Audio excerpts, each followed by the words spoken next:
Your professor looks out over the crowd of you.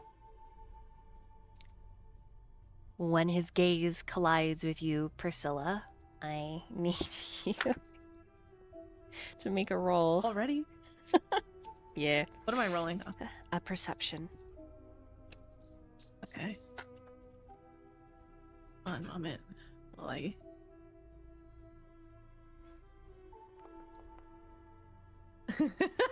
That's a nat one. He looks like he's amused. Like a cat that's cornered a mouse, and it pisses you off. There's Very childish, definitely like she sticks her tongue out at him. there's nothing else, just his bullshit. She sticks her tongue out at him. He leans back and says, "Welcome to class." And then on the board, he writes technique, brute force, strategy. What can you tell me about these three things?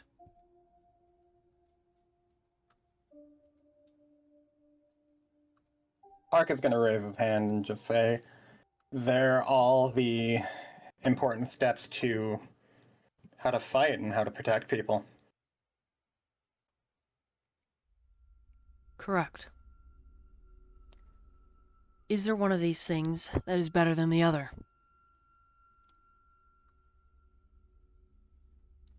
No, sir, it needs to be a balance. Well, if you're lacking in one, you can make up for the loss in another, but overall, it should be around even.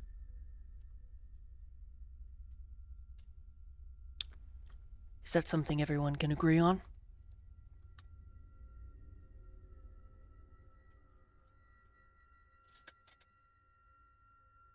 I would say strategy can change the ties. With good preparation, information, you can make sure, even if you're in a disadvantage, with performance on power, can have the fight on your side.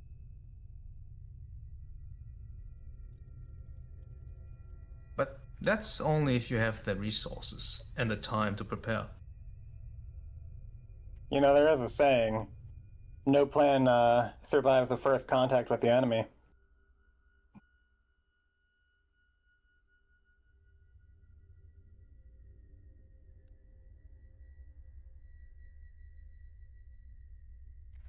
Thornright's gaze swings over to Yosef, and he points at you.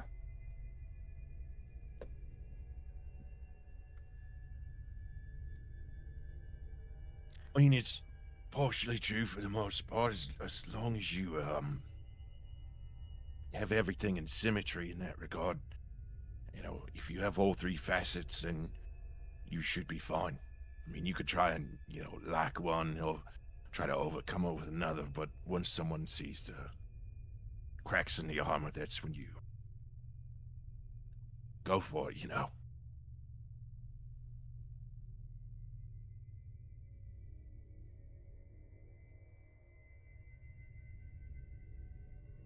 Thornright chews on his lower lip, mutters to himself, interesting, turns around and writes 3 more words. But he starts with 2 of them, brutality versus ruthlessness. And then he taps the board. Are these necessary?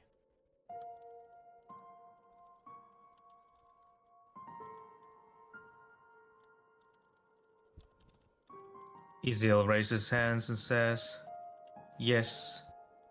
Yes, to a certain point. And what is that point? To get the job done. To make sure that whatever we're facing is not able to fight back. Interesting. Ruthlessness, brutality necessary to But not fighting back is defined as what?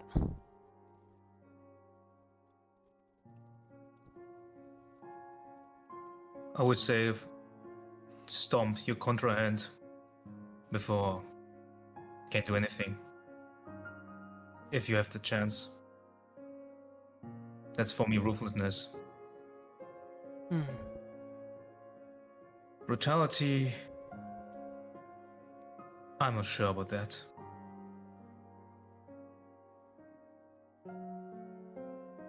He tilts his head to the side. And then he points at Betty. Eyes narrowing, dark and smoldering. Yes? Could you define the words on the board, please? She kind of drinks a little and looks around.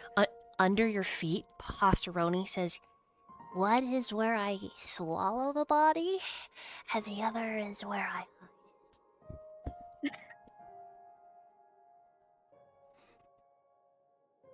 hide it." Thornwright says, "Excuse me, what did you say?"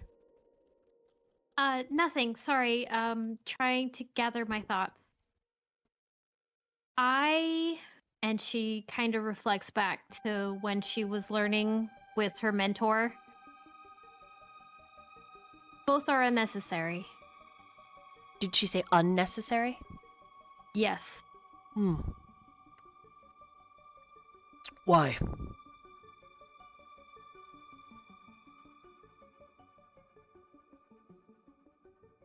If something has the capability of feeling pain or exhaustion, there is a way to incapacitate them without harming them. She kind of does the last part in a bit of a question.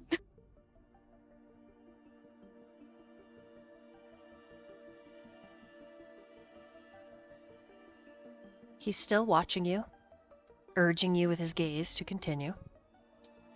Brutality and ruthlessness have their counterparts in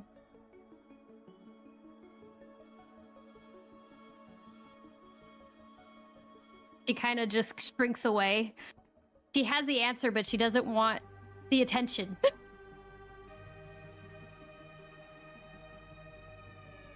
Let me roll something. He's going to roll a perception to see if he can tell that. Okay. That's a 25. Fudge. Please. The class is waiting. And I think you're onto something. She looks around and is just like uncertain as to how to proceed. She's just like, she's never been in this situation before.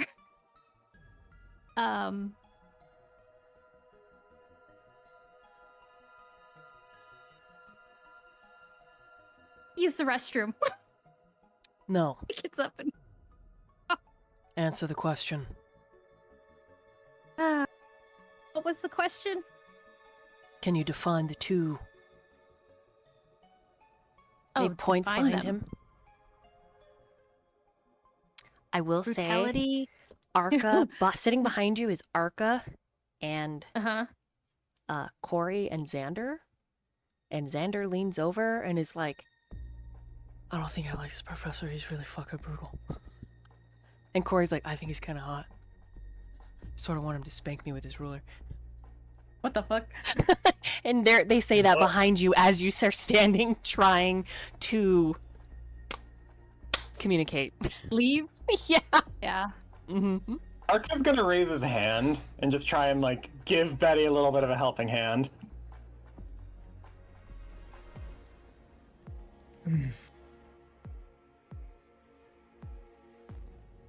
Elias looks at Arca, shakes his head and very subtly no, and then his gaze returns to Betty. It feels like a hammer across the distance.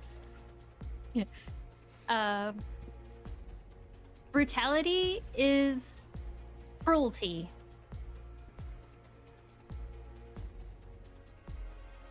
And as heroes, as Magi-Knights, it's unnecessary. As this goes on, Priscilla's expression is delving deeper and deeper into his scowl. Iziel starts lifting his hand.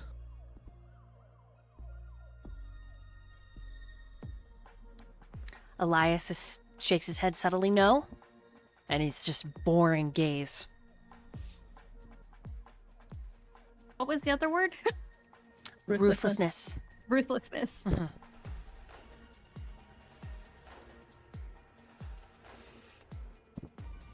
Mhm. Ruthlessness. It's a lack of compassion for others. And it's not who or what we're supposed to be. Can you define what we're supposed to be? Heroes. Can you define what a hero is? Someone who gives hope to others. Hope. Hope and courage and resilience, peace, safety. Miss Betty, you are defining my grandmother. Wonderful woman.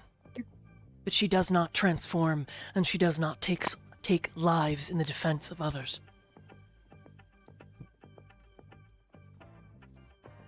So by that definition, everyone is a hero. Betty does a subtle nod of like, well, yeah. He gets a curious expression. You can go to the restroom. Arca.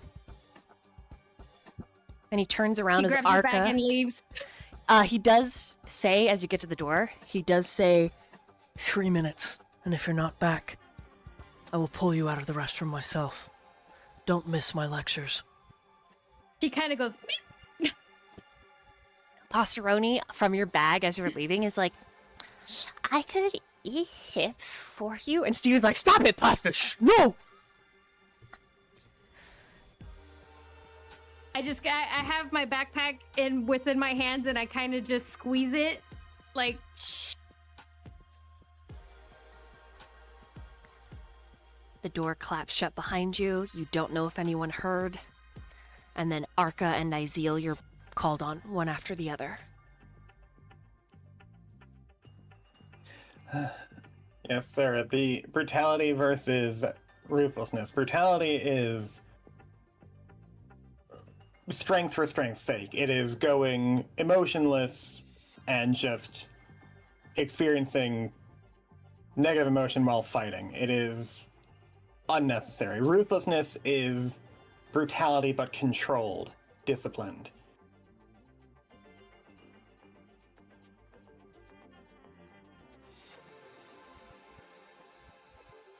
I can agree to that. For me, brutality is savagery, and ruthlessness is like mercy upon ourselves. It is a violence, form of violence, but for the right cause, or hopefully for the right cause.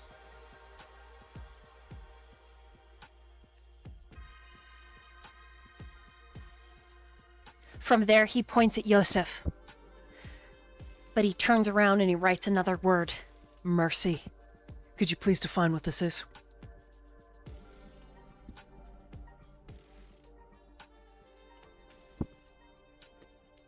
Well, that's, I like to think it's pretty simple in the grand scheme of things. Mercy is,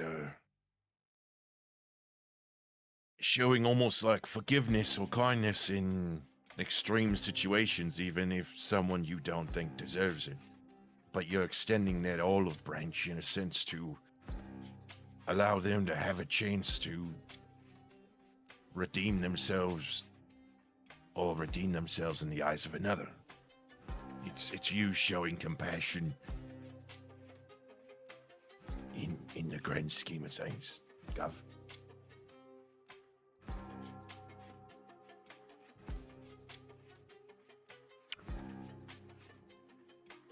He turns to Priscilla.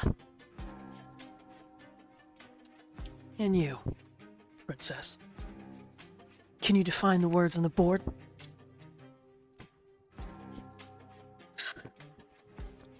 Why? So you can make fun of me again? Is this you refusing to participate in the lecture? I thought you wanted me to shut up and listen. He smiles so she can hear. Good girl. He turns around and he writes another word on the board.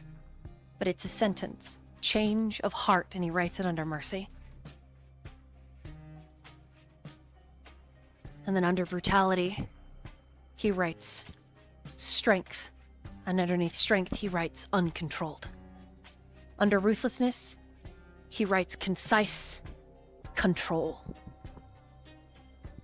And then he looks at his watch And he says, I would like everyone to write a paragraph on their personal interpretations of all of the words on the board. I will be right back. As he leaves, he takes his water bottle, takes a swig, hooks it onto his belt, and steps out of the classroom, leaving the door open, just sliding it open.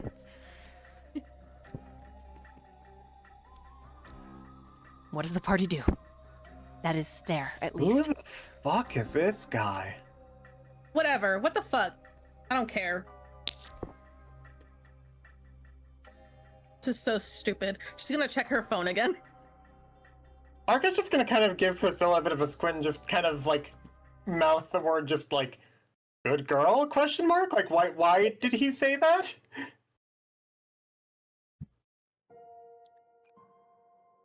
She looks back at him and is like, what?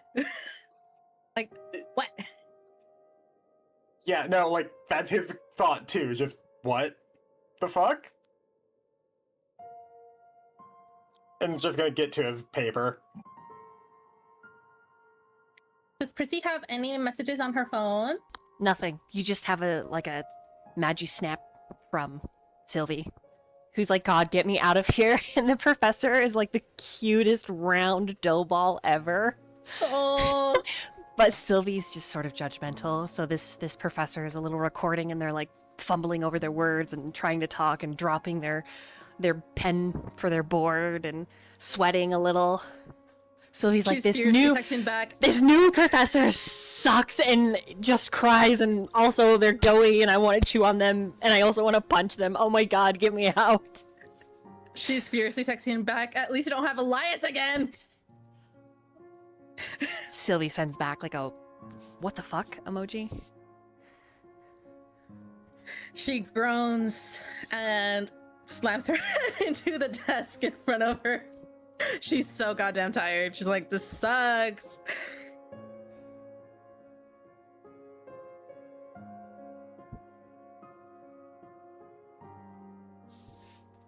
Anyone else?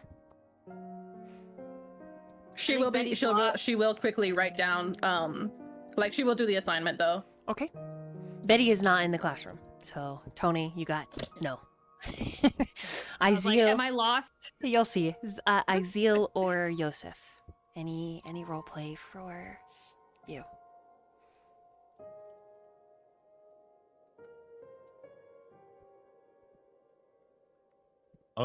You said the door was left open? Like he slid it open? Yeah, like he just left it open as he walked away.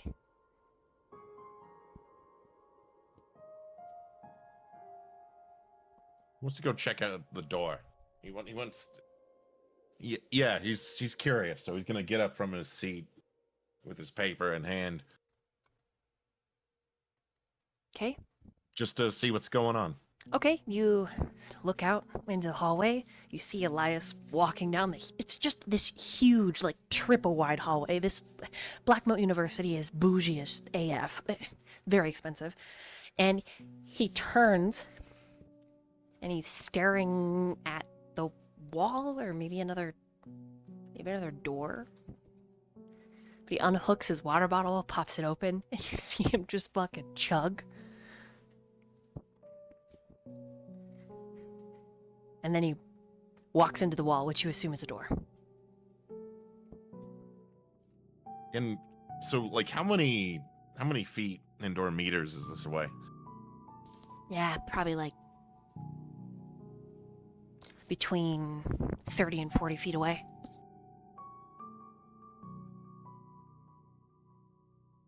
Like, with these hallways, is it just like straight lockers?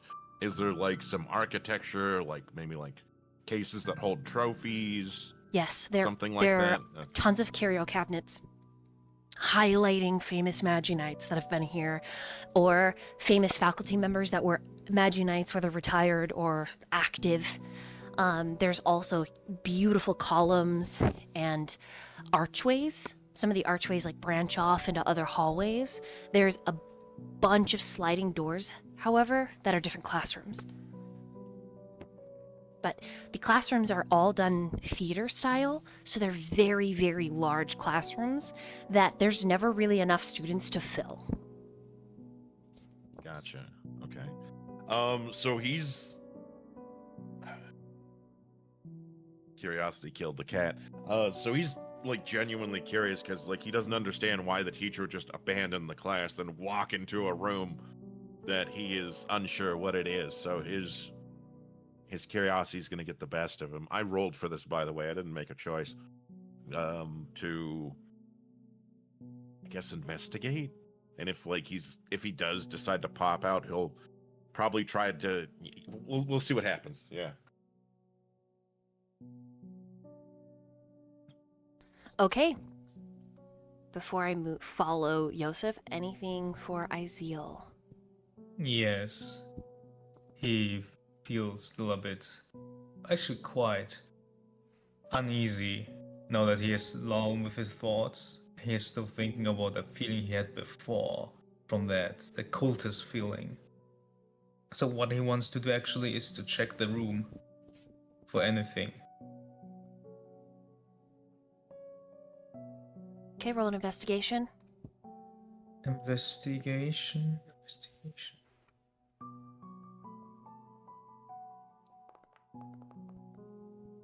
Oh, net 20.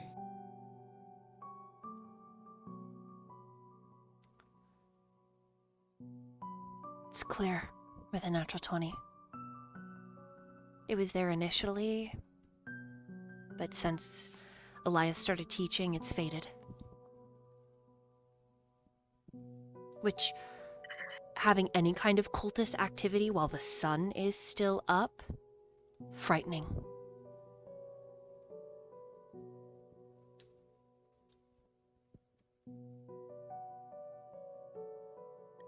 DM, we all felt the cultist presence when we came in, right? Correct.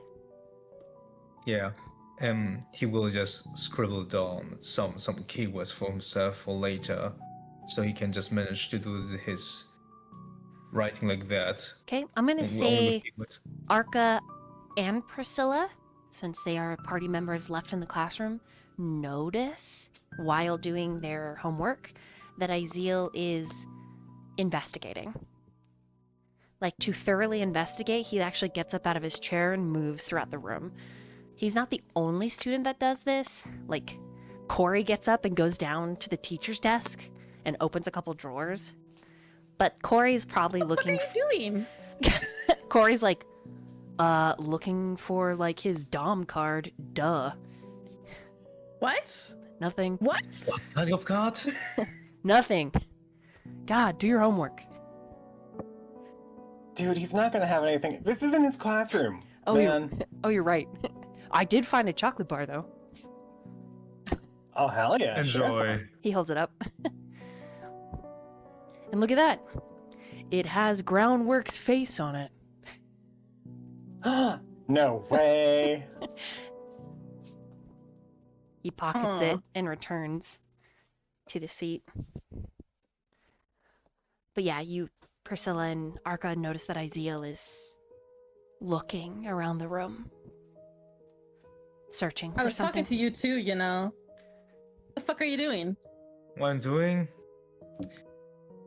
Just have a weird feeling. Maybe I need some fresh air.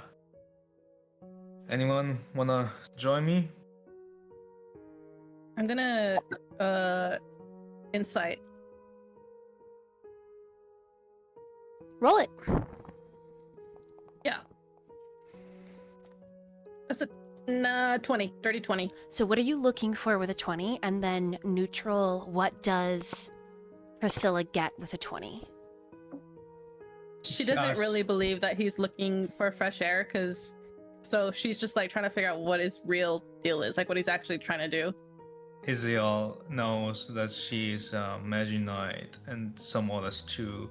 So what he intends is actually to get some of them other Magi-Knights out for a talk.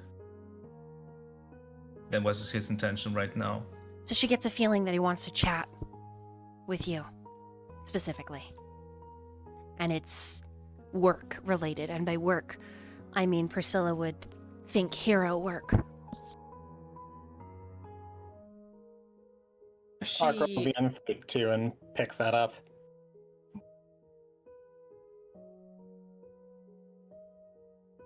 She rolls her eyes and looks around the classroom.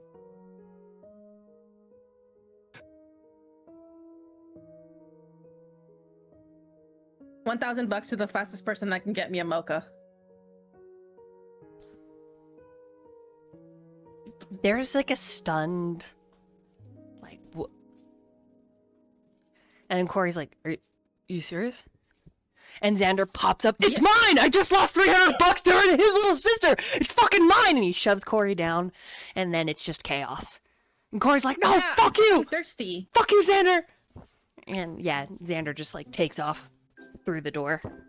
Like, Joseph behind you, there's just a horde of students that just come piling out of Elias's room.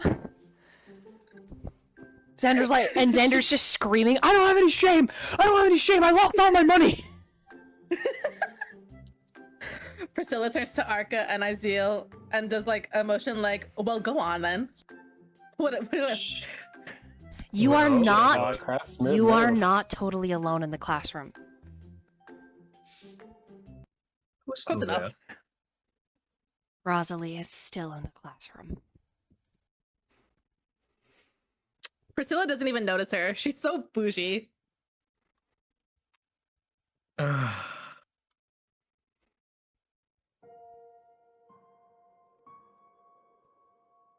Interesting. Hmm. Arca's gonna look over to Rosalie and say, I'll make it 2,000 if you get me one too. She shrugs. Fine. Gets up. Stretches. And she's untucked her uniform so her little belly flashes a bit. There's a tiny little tattoo there. And she picks up her stuff. She takes an uncomfortably, long time. I'll be back. Yeah. Mm-hmm. As Rosalie is going outside when she's not looking, when she's not looking, he wants to check her out with the mirror. After all, she's one of the only ones he gotten to check yet. Okay. You look at her in your mirror, and your mirror shows this faint aura around her. It's a very light color. Almost like a pastel yellow. Lavender. They're not sure what it means, but it's not cult activity. She's not an outsider. Yellow pastel. Rosalie's purse is on her desk still. But she's neatly organized everything.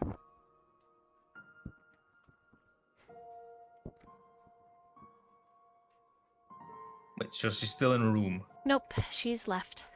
Her purse is Okay. just on her desk. Only us three. Now it is. Okay. I go forward. I got making a hand sign to come to me further. We have just a little chat, so it's more more silent voices. What's up? I believe you know a bit what's going on. I know what you do. I know what I do. And I have you probably have the same feeling, right? That bad feeling in the beginning of the class. Or before the class. Yeah, it was a little confusing, but like, I'm kind of a little bit better now. What about you? That's same. It's us after the professor started his class, it was gone. Like, completely gone. It's weird. And this time, in this school, with this security, something is brewing. It feels bad, and I'm getting a bit stressed. And What the fuck are you two ditching talking class. about? Or haven't you Did feel you that? not feel that when you came in? The only thing I felt was the professor's bad at fucking attitude. Well, that's malicious too, but that aside.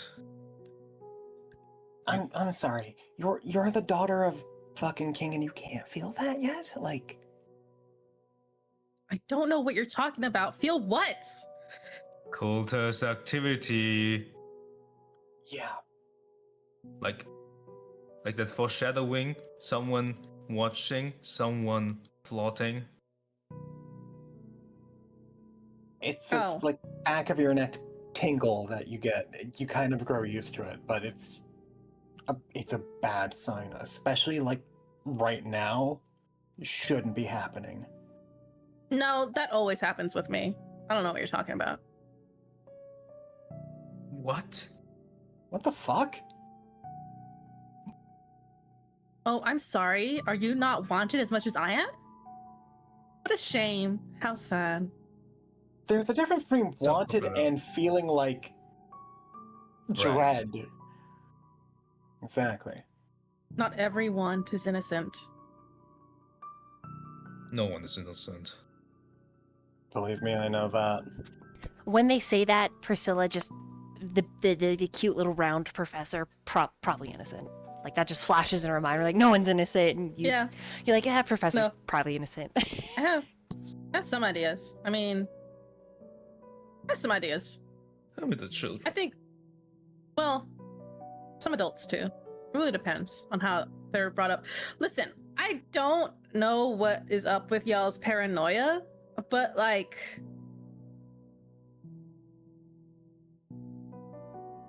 It's something that you get as a Magi-Knight. That aside, I will follow this paranoia, as you call yourself, and do my work because this is abnormal. There's some danger. oh my here. god, when did you guys get your wings? You're acting like you're fucking babies. How often do you go out in the field? Often enough? Why? It's kind of weird when you don't have it all the time, that feeling. Like I said, it's a constant. It doesn't fucking go away. Can I do a mysticism check on her? If I feel anything around her? Mm-hmm.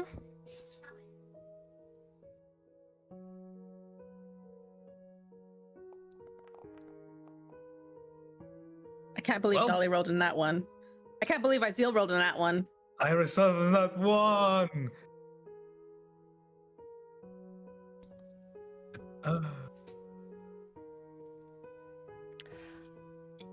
Yeah, Isil's got you no clue.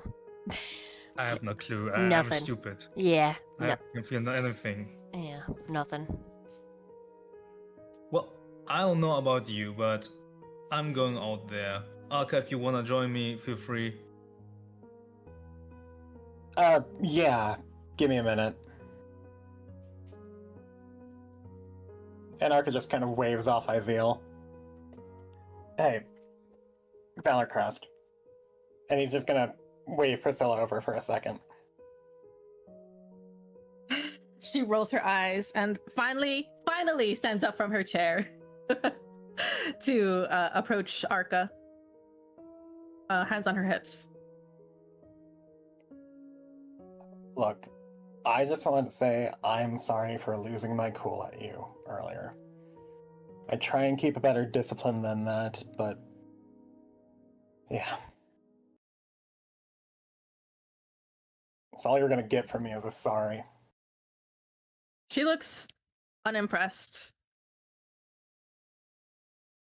Really? That's what you were worried about? You think I haven't heard worse? No, I'm...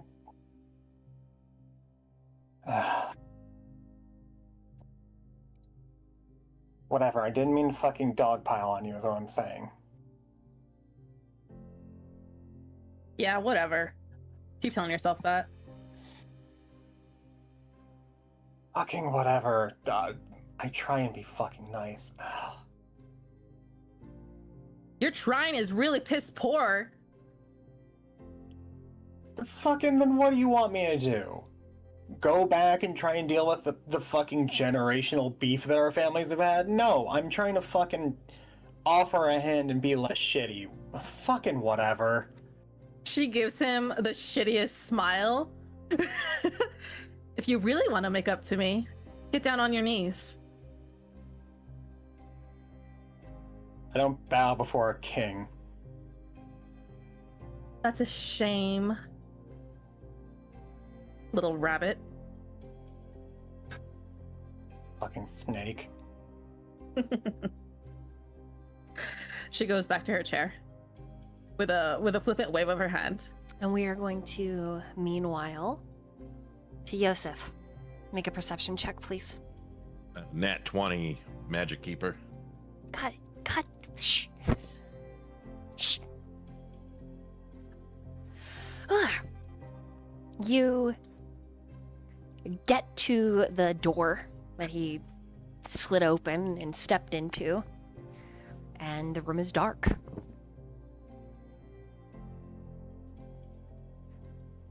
It looks like maybe a break room for faculty members.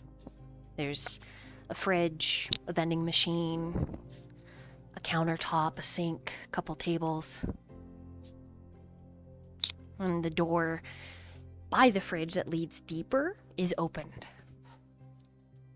Now this one is the typical twist handle and push open. You don't know why Professor Thornwright doesn't close doors. Maybe he was born in a barn.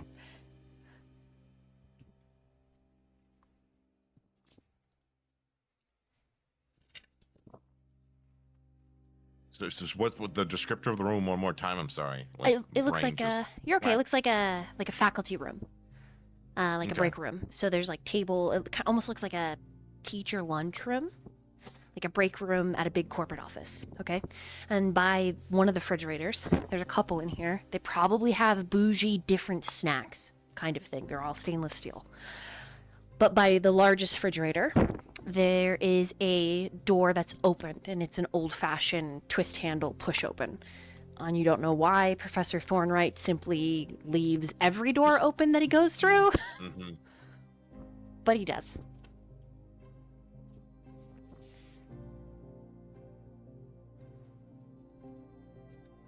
Like, he kind of scratches his head a bit. And he just says aloud to himself, because he doesn't think there's, anyone around. He just leaves these fucking doors open like it's his job. God damn it. Did you take shivers with you? All right. Like your bag with shivers? No, he would have left Shivers in the classroom. Okay, 'cause I Shivers feel has like got he- all sorts of shit to tell you when you get back. But he's no, like the lights off in this room. That's Yeah, all the what I- lights are off.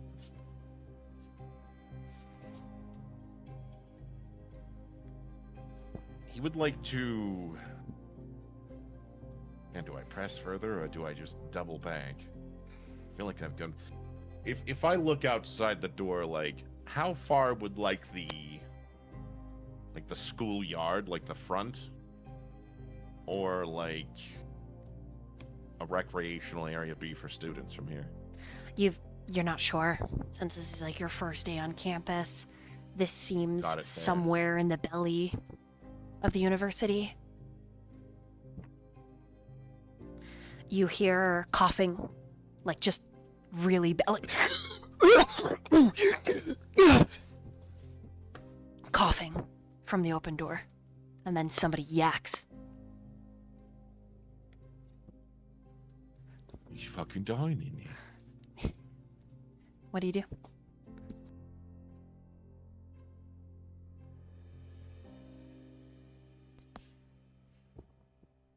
He's just going to like very loudly, "Oi! Anyone in there fucking dying? If you want me to get some help, I'll get some. Unless you want me to be out." There's like a moment of quiet, like the coughing stops. I mean, it turns into like covered, and then all at once, your professor, he looks a little sweaty. Like you hear him stomp, and like grab a hold of the frame of the door, sort of hunched forward like a wild thing. What the fuck are you doing? You know, I'm gonna be so honest, Teach. No, Professor. Sorry, Professor's proper term. Curiosity got the best of me, and I was just damn curious what was going on. So, it's probably gonna bite me in the ass in the end. But you sounded like you were hacking up 20 different lungs there, and I'm. He stomps forward You all right? on his boots, and he looks behind you. It's like, fuck, I forgot to close the door. And he pulls you in and shuts the door, slides it closed and locks it. Oh. And then he turns to look at you. You're a Magi-Knight, aren't you? Yeah. I mean, if you know, you know. What's the point of lying, right? Good. Come here. And he walks through that other open door.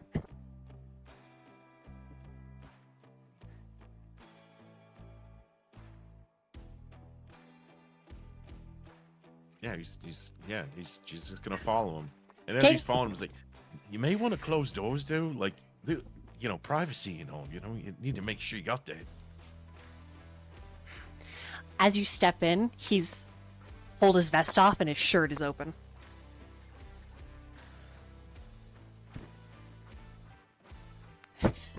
You're just like, Listen, Professor? I don't know, Professor. I don't know what this is. Like, I'm gay, but I don't feel that way right now. You know what I mean, mate? Shut up! Shut up! Shut the door! And then he turns around, he finishes taking off his shirt, and you see on his back is just these nasty burns and scars. And in the middle of the back, right on the shoulders, there's this nasty looking wound.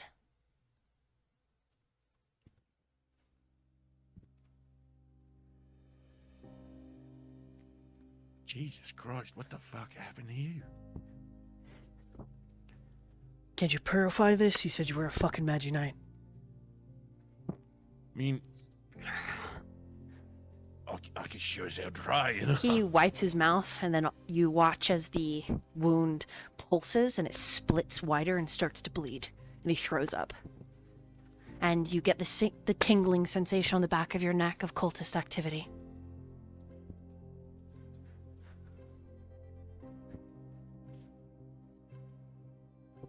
mean, there's some weird vibes here, but yeah, I'll give it me best. All right.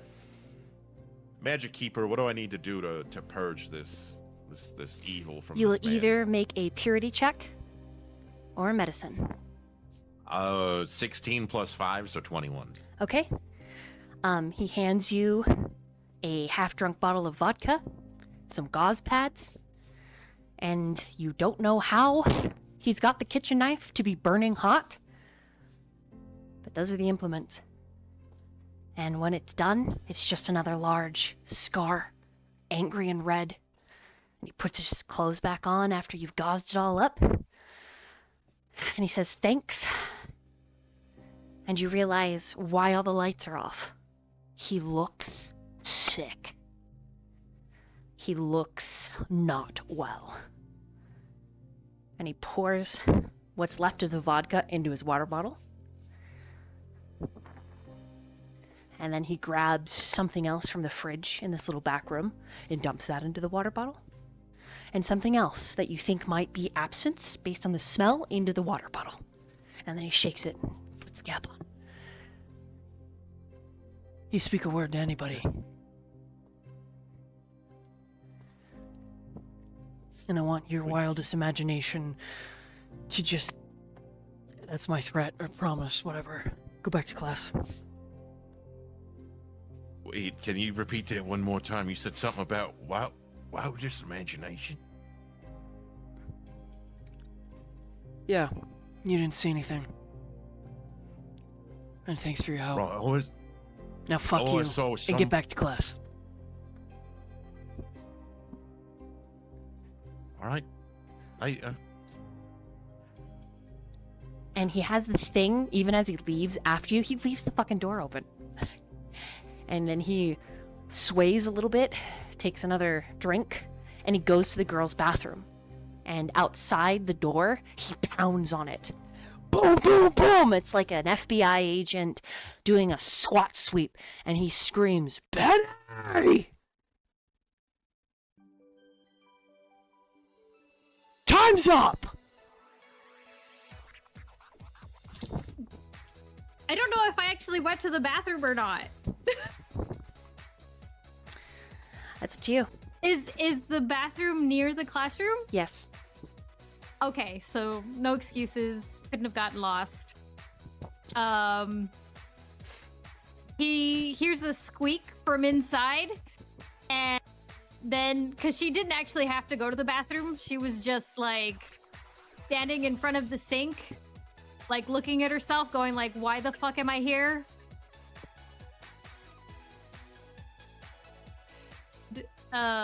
She turns on the water because she doesn't want to be gross, and then she steps out shyly. Just so you know, Yosef, you haven't left yet. You're still here. It's just so abrupt. Elias is like a bull in a china shop.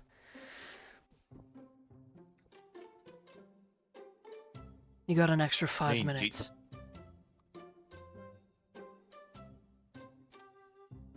I get an extra 5 minutes? You already had an extra 5 minutes. It's 2 points from your grade.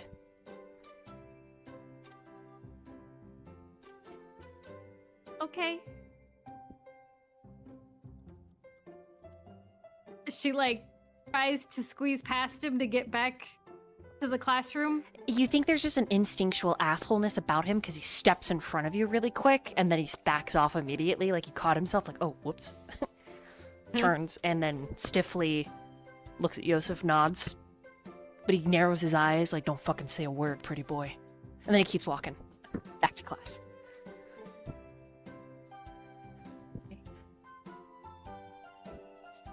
I think I'm gonna make it a normal thing that Betty just holds her backpack in her arms since she's got 2 fucking girls in it. As you're hugging it, Pasta, you can feel Pasta like pressing against it, and he's like, "Oh, will you give me hugs, Betty?" And Steve is like, "Just shut the fuck up, dude." Yosef, roll the perception. -2, so 8. Yeah, you hear something, but you think it's just like maybe Betty muttering under her breath because she's very anxious.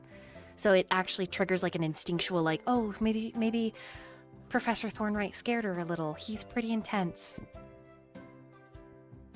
Is she like visible outside the restroom now? Yes. Yeah, I tried squeezing out. Asked Elias. Okay. He's gonna approach you like real slow. It's like, listen,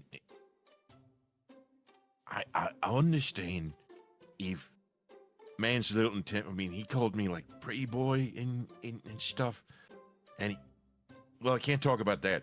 But what I will say is, it's like, listen, sometimes I talk to myself just to like, make myself feel better, and it does make me feel better. And I'm not gonna judge because you seem to have your head on straight, unlike some of the fucking people here, just fucking pricks. She's kind of just staring at him, like, okay. But what I'm saying is, I got your back, bruv. All right? Thanks. I think we should get back to class. I'm already 5 minutes overdue. Yeah, we're both 5 minutes overdue, that's for sure. Come on. And as the two of you get back to class, a lot of your classmates are like a little sweaty and warm under the collar, like especially Corey and Xander. Like they look like they've like run a mile. There's like sheen, but in front of Arca and Prissy, there are triple large Many cups of mocha. Many cups. Yeah, there's Many like cups. like 20 each.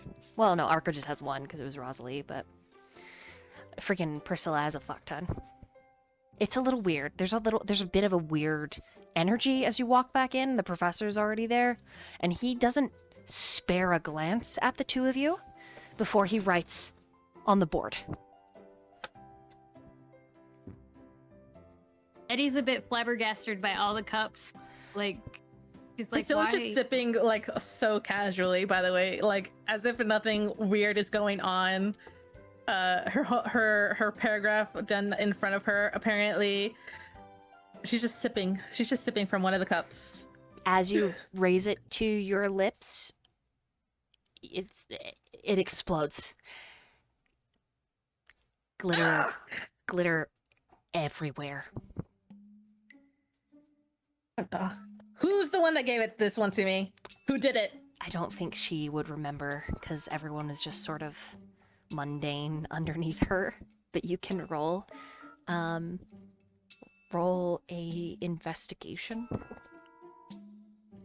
Investigation. I'm good at those. I'm not good at those. I got a 12. You think this was Xander. She throws it at his head. Okay, glitters Or all what's over left of him, Corey, and Arca.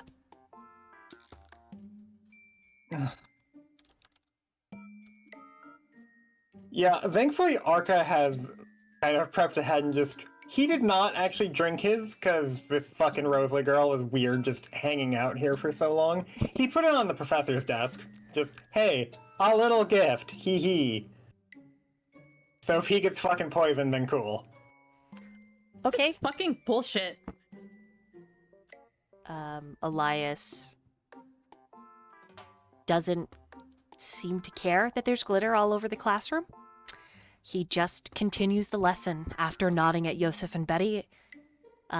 Once they hit the steps, that's when he acknowledges you and says, "Take your seats." Xander does reach over to Arca's cheek, taking some of the glitter and licking it. Smoker flavored. Don't I'm gonna fucking be lick picking me, out of man. this. I licked my finger. I didn't lick you. I licked my. It was my finger. It was licked my finger. What are you, my fucking mom? Cut that shit out. Oh, can I be your mom? Ew, no. Corey's just like, "Preg." I'm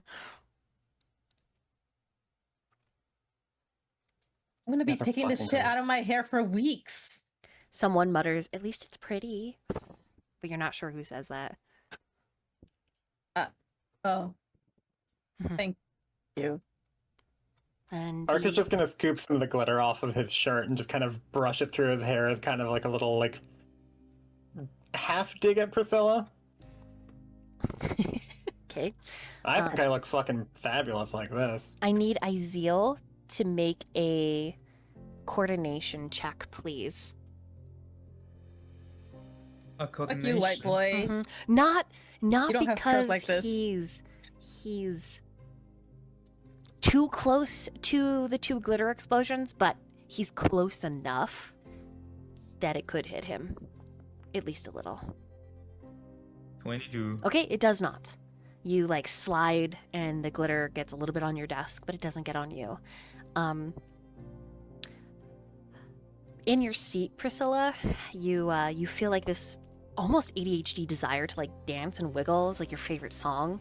Like for some reason, the glitter as you're like brushing it out of your hair and it's falling, it reminds you of a music video that you saw, and you're maybe it's like a Cyndi Lauper. Maybe it's like Girls Wanna Have Fun. Maybe it's like a different. It's fucking Pink Pony Club. Okay, pink. Yeah, you're doing a little bit of a wiggle, a little bit of a dance as you're listening, and you're not like disrupting the lecture, but everyone can see that you're like doing a little jam. Mhm. Yeah. Mhm. She's doing like the karaoke motions of like having a microphone in her hand. Okay. And Professor Thornwright frowns, but he doesn't comment, surprisingly. But he does continue.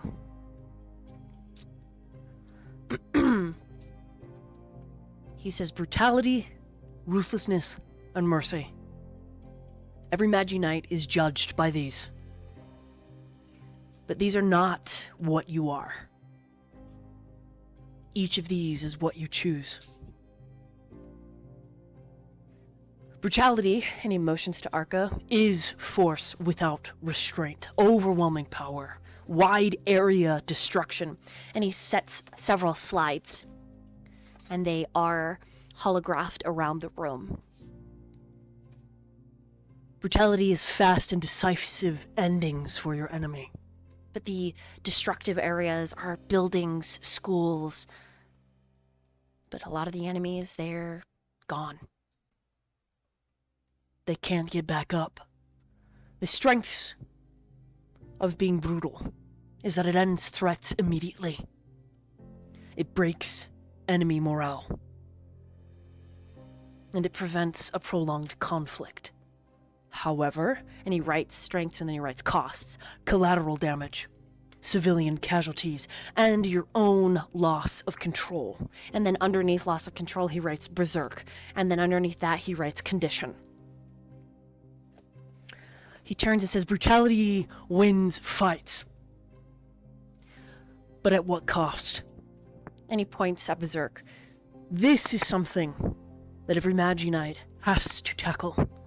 That they have to stare at, they have to face down, like they're looking down a barrel and decide. You cannot distinguish between friend and foe. Even yourself feels like a foreign enemy when you are berserk. You want to avoid this at all costs. Because the people that you care about and your squad mates can die. Because of a choice that you made. And then he moves on. Ruthlessness is acting without hesitation. In combat, it is efficient, and it is cold decision-making. It eliminates threats before they can escalate. However, it sacrifices. And sometimes these sacrifices can be seen as necessary, or sometimes these sacrifices are entirely unnecessary, and it falls into a level of ruthlessness that morally can compromise you. The strength of being ruthless is that it secures objectives. It minimizes uncertainty, because there is no room for question. And the majority of the time, it prevents larger disasters. However, ruthlessness can erode trust within a squad. It can cause psychological damage, and he types stress, trauma,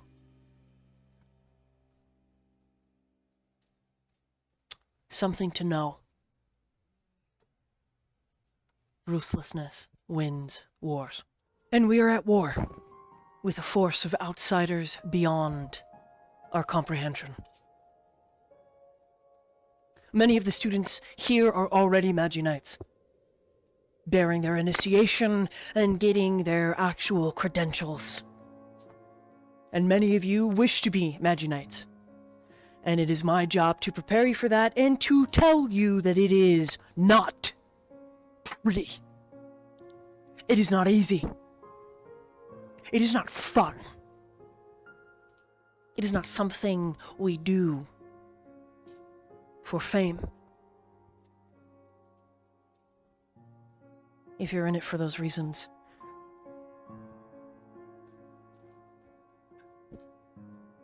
he stops. And he doesn't continue. He turns back to the lesson. I need everyone to roll an insight on your professor. So the two of you pick up the fact that Thornright's got a real big moral compass.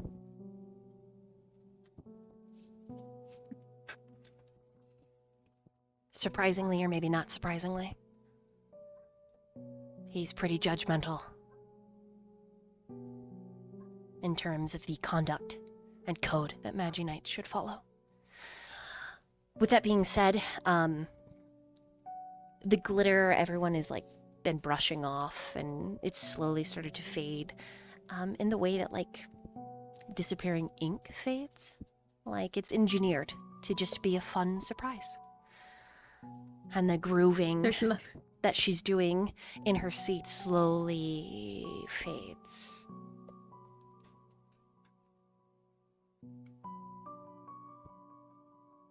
And as it does, you feel something squirm in your backpack. Priscilla. Huh? Did he pack me a toy? A treat? A little pet? No, it's a frog. You open your backpack to look? Yeah. It's a plushy frog. That's Oh, it's cute. so small. It's literally a keychain. And the keychain has seems like some kind of mechanical voice box. And when you pull it out, it immediately plays. And just says, Priscilla, I love you. You are amazing. Kind of reminding you of Pastoroni a little bit, but more mechanical. More... Priscilla's not yet met Pastoroni. More... Just for the players. Yeah. Okay. More looks like a... something Astralin Industries would have made. But it hasn't, like, reached the market yet. Like a child's toy. Oh my god. Gotta take pictures of it and show Sylvia immediately. In the middle of... Right now. In the middle of the professor's lecture.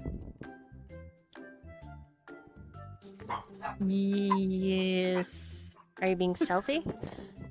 Yes. Okay, go ahead and roll a stealth.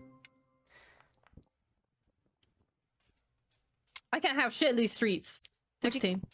Okay, you do it without him noticing for now, but it is only because he is furiously writing on the board. Sick. Tactical. What he has written is... Mercy is restraint in the presence of power. You, as a Magi-Knight, being in that position of power. In combat, this is choosing not to kill. This is de-escalation. This is a change of heart. And he writes change of heart. This is sparing an enemy, protecting a vulnerable objective, and allowing a threat to live. Mercy maintains your humanity, typically builds trust among a squadron, and preserves life. However, the costs are risks of future conflict, operation failure, and seen as a weak link by the chain of command. And then he crosses that out. He just puts a big line through it. And then he looks at all of his students and says, Why did I censor that weakness? Anyone? Because it has no place on the battlefield.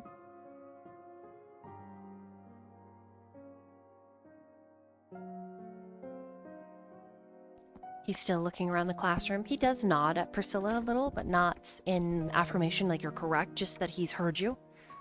And then he looks around the room Yosa again. will just raise his hand. Go ahead. I mean, so when you compare to ruthlessness and brutality, nobody wants to see that. They just want to see... They want to see a show. Mercy isn't a show. That's like a compromise on the battlefield. Nobody wants to see compromise. They want to see a show. And that's what they would rather put out into the public consensus is a show. If it doesn't look like a show and the showmanship, then nobody cares. There's no spectacle.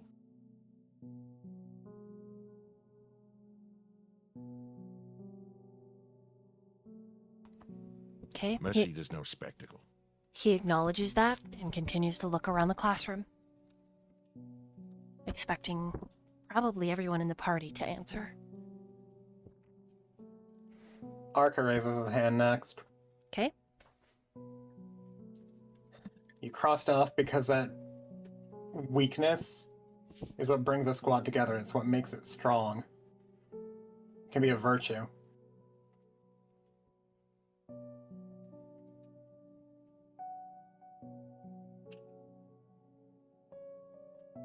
His gaze shifts to Iziel and Betty, after giving Arca a nod of, he's heard you.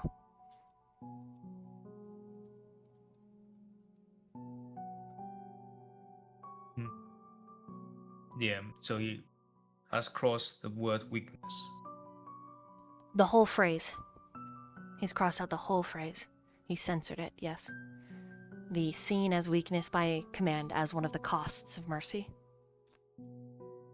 Betty lets out a long breath and raises her hand. He looks at you. Mercy can still be used, shown, and she's just like going through her head of like the fights that she's been in where she's harmed people, but she hasn't killed them, at least not intentionally. And she's in a bit of a dilemma because she has been brutal before, but not to the point where she kills somebody that wasn't, trying to kill her.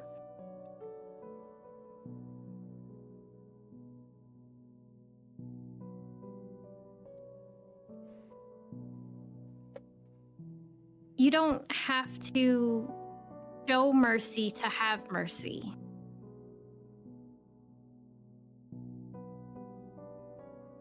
And what makes you say that?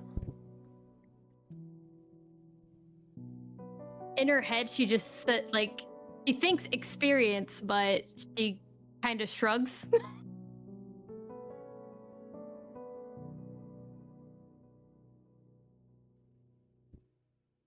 He gives you a slight knowing look. And then he turns to Iziel. Iziel is thinking about this question. He's reminiscent about how he was taught by his father and, well, his previous teachers. And weakness is pretty much for them not acceptable. And mercy something rather costly. So it's going to answer like this. Mercy is a high risk investment, and you don't invest for yourself, you invest for someone else. And in that investment, you can lose so much. And that's the weakness about it. And if I would be in command or following someone, I would question the person for the mercy they're showing. Because it's a risk. It would put that risk, that chance, as priority than rather the other man, the other people.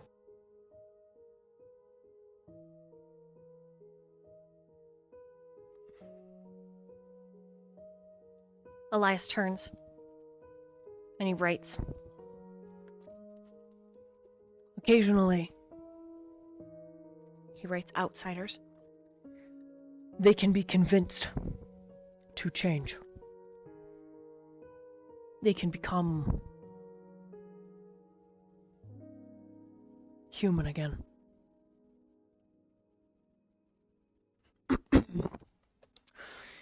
You have been told that these are morals, that they are choices, moral choices. He points to brutality, ruthlessness, mercy. But they are not. These are situational permissions. Oftentimes, brutality is allowed when destruction can be justified. Ruthlessness is allowed when a life is on the line. Mercy is allowed when it can be afforded.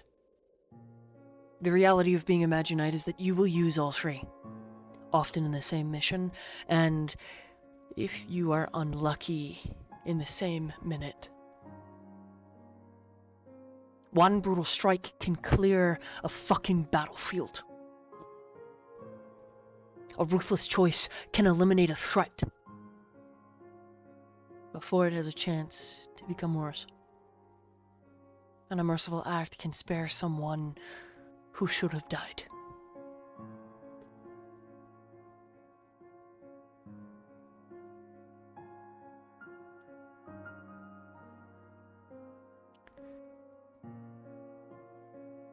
Using mercy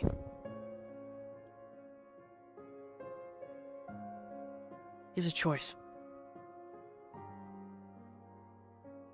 When you pursue it, make sure it's one that you understand will follow you.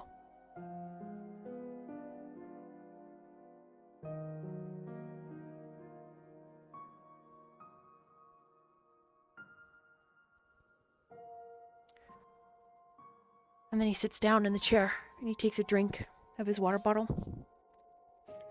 Everybody roll an insight, except for Yosef. You notice this because you followed him.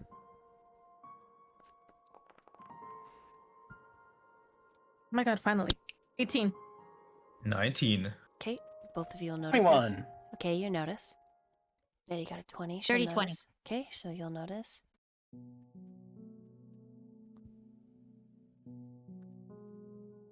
As he goes to lean back, he winces, like he's hurt, and he sits forward. And it's almost imperceptible. Almost. And he takes another drink. And he says, on an exhale, The corporations will tell you when to use brutality, and they'll reward you for ruthlessness. and he looks down at his water bottle. And they will never forgive you for mercy at the wrong time.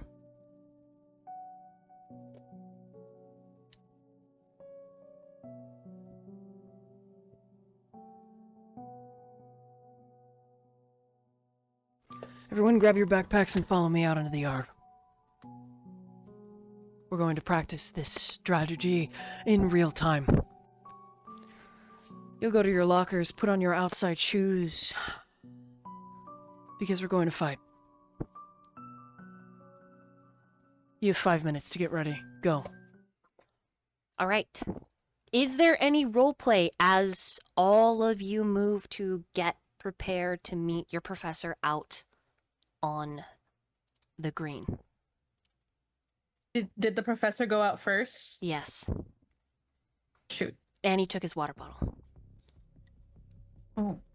He's just already like that, sighting like, I bet this is going to be rough. This guy. Priscilla's gonna try her best to be the first one to meet him out there. So she's she's gonna take something out of her backpack and then run to the lockers to get her outdoor shoes, put them on, and rush out to meet him. She's running? Yes. Roll a perception. Because even though he left the classroom first, doesn't necessarily mean he went out to the green. Oh, 22.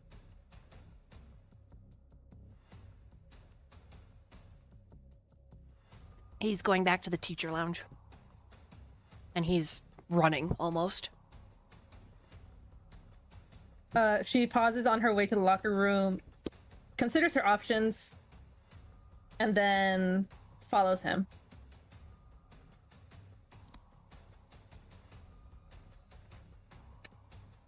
This time, the sliding door he did try to close, but it clapped, so it's only open an inch. However, the rest of the party, what do all of you do?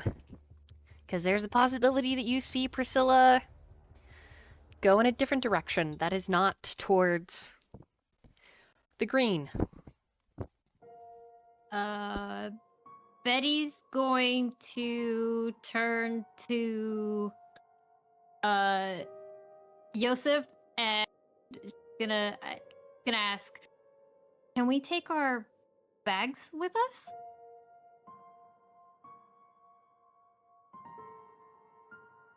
I mean, he didn't say if we could or couldn't, so I'll imagine we can.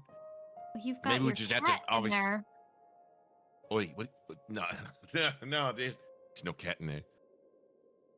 You literally showed him to me. You hear, you should have fucking heard the juice while y'all were gone to the toilet taking a poop. Holy fucking shit. What? Right, I did do that, sorry, slip of the mind.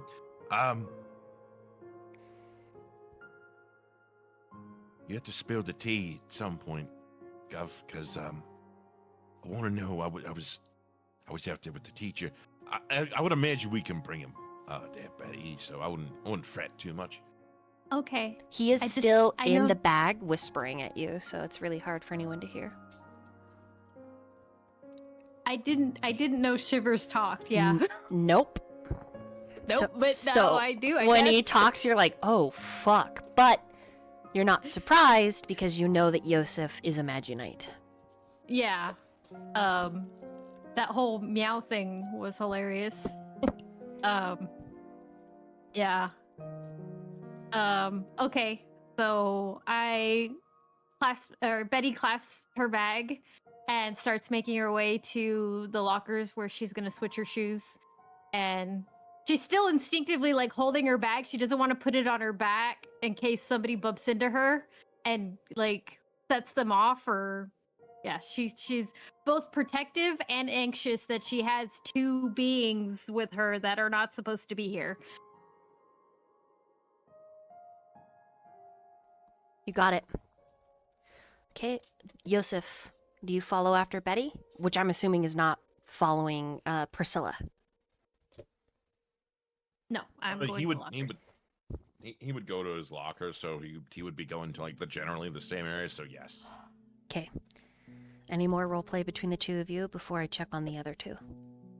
I know I didn't mention this before, but can I say that I stashed some of the food that I had earlier in my bag Yes. with them? Mm-hmm. Okay. Cool. Do you expect that food to be there, though, when you... I put some of it in the front pocket, knowing they couldn't get to it, and then I gave them some as well. Okay. So I got snacks for me Okay, there. got it, yeah. There is Okay. a lot of crinkling of wrappers, and, like, they do fly out of your bag. Steven's like, and I'm done. Littering.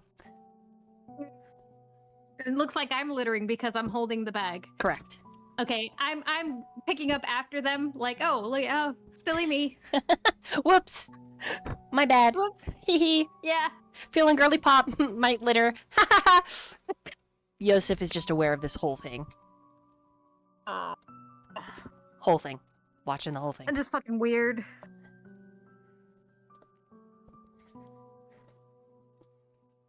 Does Yosef Because comment? He's just wrong. He's just gonna be like, it's kind of weird that you just throwing things on the ground, picking it back up. Isn't that a little redundant? I like getting my steps in. That's a fair way to go about it, but She like makes a point of like you doing like a workout squat down to pick one up. She's like, yay. appreciate the commitment. That's for sure. Yep. Well, you guys are at the lockers then, all conspiratorially. He's like, alright, Get close to the fucking bag. and he just almost word for word. In fact, he just opens his mouth and their voices play out like he's a sound recorder. Oh, that's creepy. Yeah. Am I aware of this? Is Betty in the area, or are his lockers like away from mine? Yeah. That was 2 questions. You know what? I'm gonna roll. We'll see. Odds or evens, Betty? Let's go with odds. Okay, your lockers are right next to each other. So you hear something that sounds like a simple recording. It's weird. I'm still not used to it, even though we've been around each other for many moons. That's pretty weird and also kind of cool. Yeah, to an extent, it's pretty cool, but like sometimes, like, can you just like recount it in your own fucking voice, so that way I don't feel like you're just some automated parrot, I mean, he doesn't mess up girl voice that way, right? My voice. No, girl voice. When somebody Girl voice. is talking about somebody and they use a higher tone voice to represent somebody, even though they also have a lower or higher voice. Oh, sorry, I misheard. I thought you said my voice. I said girl voice. No. He fucks up my voice intentionally, though. No, he's solid. He's pretty. Betty kind of laughs to herself, liking the interaction, not used to being around somebody, but enjoying the company.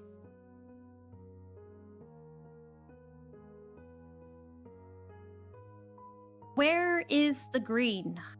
I think this time I'm just going to follow you, because last time I got lost. Arca and Izeal, do you just go to your lockers or do you follow Priscilla? I'm following Priscilla. I rolled a 19 on my perception to see, like, hey, where the fuck is she going? Okay. And yeah, I'm just following over. Did we need to do a perception check for that? Yes.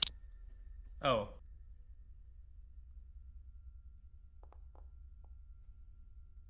Okay. Yeah, he sees us. He goes along. So the both of you are following Caesar. Priscilla. Yep. As Yosef is leading the way for Betty to the green. But Priscilla, you're the first at the scene, and then I'll let you know when the other 2 arrive, which is not that long after you. But the door to the teacher's lounge is slightly open. As if it hit the wall and then bounced open an inch or 2. Okay, she's not one much for being sneaky or ceremony, so she just slams the door open. Okay. Professor Thornwright. There's no one, but there is another door by the large fridge. Gotta be kidding me. She double checks to make sure no other teachers are around because she's not that audacious, and then goes in. Okay, as you step in, Arca and Izeal witness Priscilla disappearing into a door.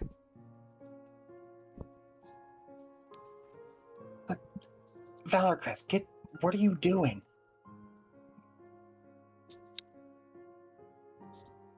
Wait, was he talking to Priscilla? Mm-hmm. Yes. Just kind of like loud whispering into the room, just like, what the fuck are you doing? She looks at him and holds up a first aid kit. Like, duh. I need the three of you, because Iziel is right behind Arca, the three of you to roll perceptions. So there's the initial shout, Professor Thornwright, and then Valorcrest, what are you doing? But it's like a stage whisper. And as Iziel steps in, which means all of you are in the teacher's lounge now, from the door that is closed, next to the large fridge, you hear a strangled noise. And then two voices.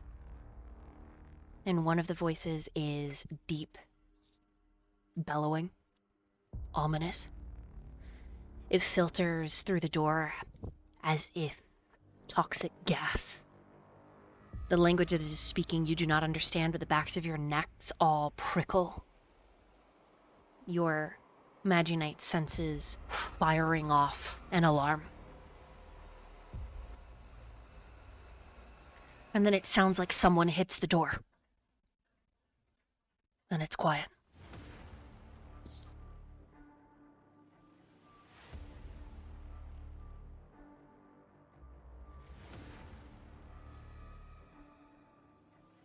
What do you do?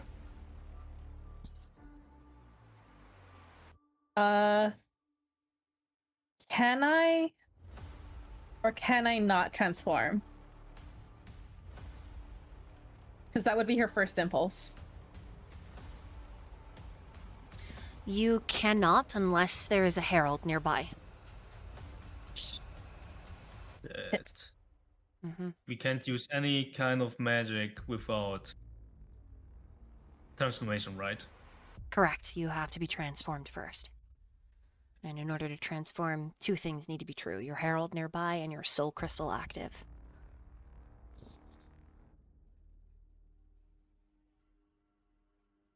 Welcome to being a corporate Magi-Knight. You only get to change and help people when it benefits the company.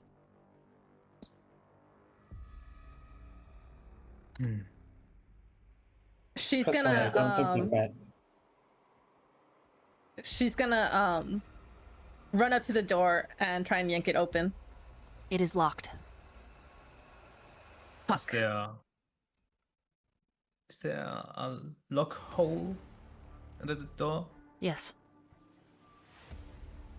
I want to look through it. It's a very incredible DC.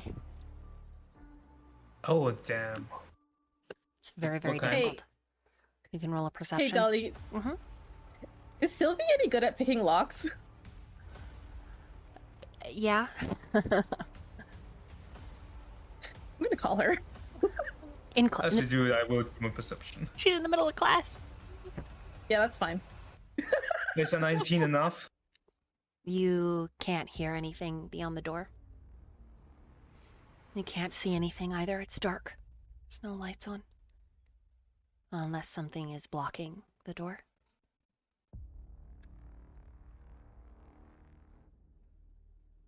Priscilla has the phone up to her ear, trying to call Sylvie while she's pulling out. Honestly, she has some bobby pins. A girl with that much hair, of course she's gonna have bobby pins. Fair enough. What's Arca doing? Arca's just kind of looking between them and just like, how quickly do we need this door open? Do you know how to pick a lock? Do you have any gadget? No, but I can probably kick it open. Do it. Go for it. Like, is this just a wooden door? Yes. Okay, cool. I would like to roll an athletics check to try and, like, kick the door open if I can. Roll it.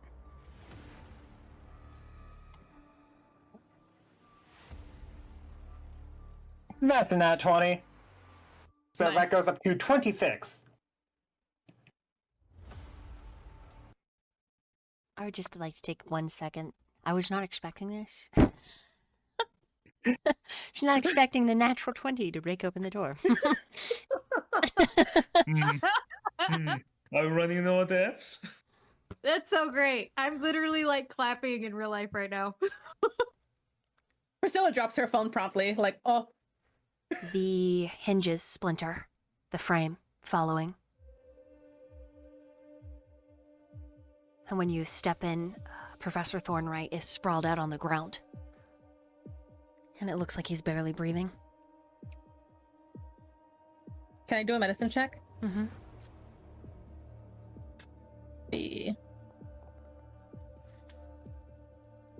17. His pulse is very, very weak. And doing a quick once over to check his lymph nodes, the neck, under the armpits, behind the knees, all of them are swollen.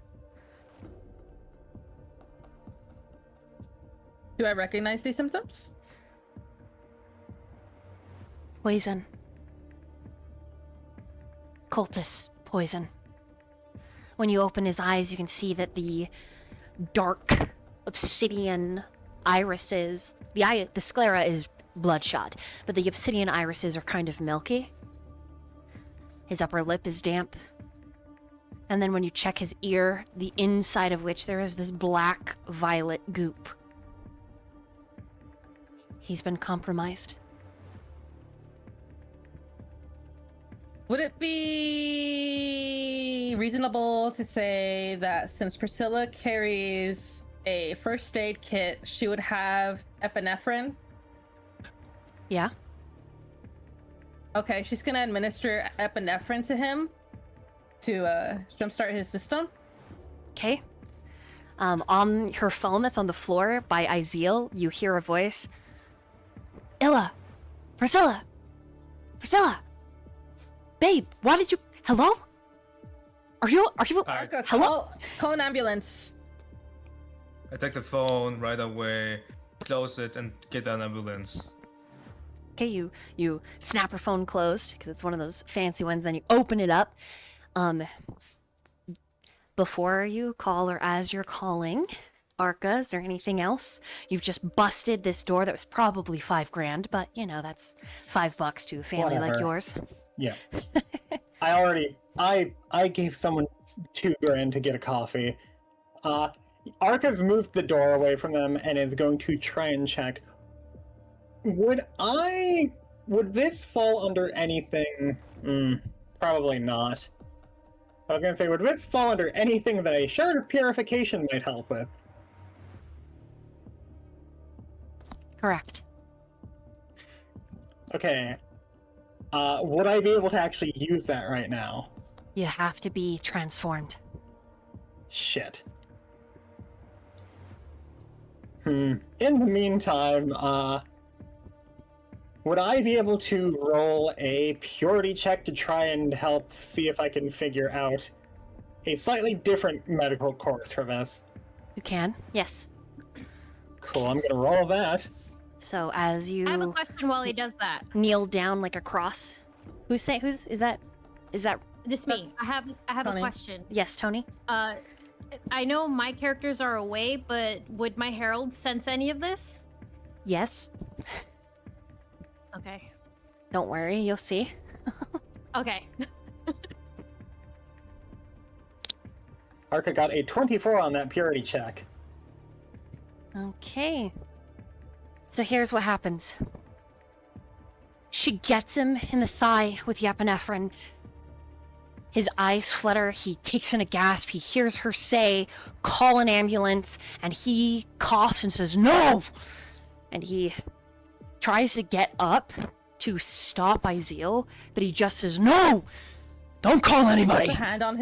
She puts a hand on his chest to keep him, like, laying down. He's surprisingly strong and just sits up, putting you and him, like, nose to nose. Make a mysticism check on him for Sure. his condition. Mm-hmm.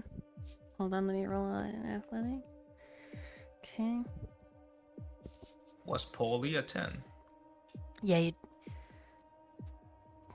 You need help, and I can't transform here. I'm fine. Or else I'd do it myself. And he No, you're stands. not. He stands up a little wobbly, pushing you and Arca like a little bit away, and he stumbles over to Izeal and takes the phone and hangs up. Do you have anything that can help you right now, actually, here? He's looking at the three of you. And there's this panic as dark orbs of his bouncing around the room at each of you. Meanwhile, Yosef, you had no suspicion, no inkling that there was anything suspicious in Betty's bag at all. Until a stuffed animal rabbit throws open the lid and says, "Betty, we gotta go." And he throws himself onto the ground and starts running. Betty chases after him. The other thing that you notice, Yosef, is a small bag of white crystals drops on the ground. The rabbit comes back to get it, shoving it in some of his seams. You didn't see that. And then keeps running. Sorry, Yosef! I gotta go! And Passeroni, the little snake plushie, is like, "Time to kill some outsiders!" Really loud. And Yosef, you do hear that.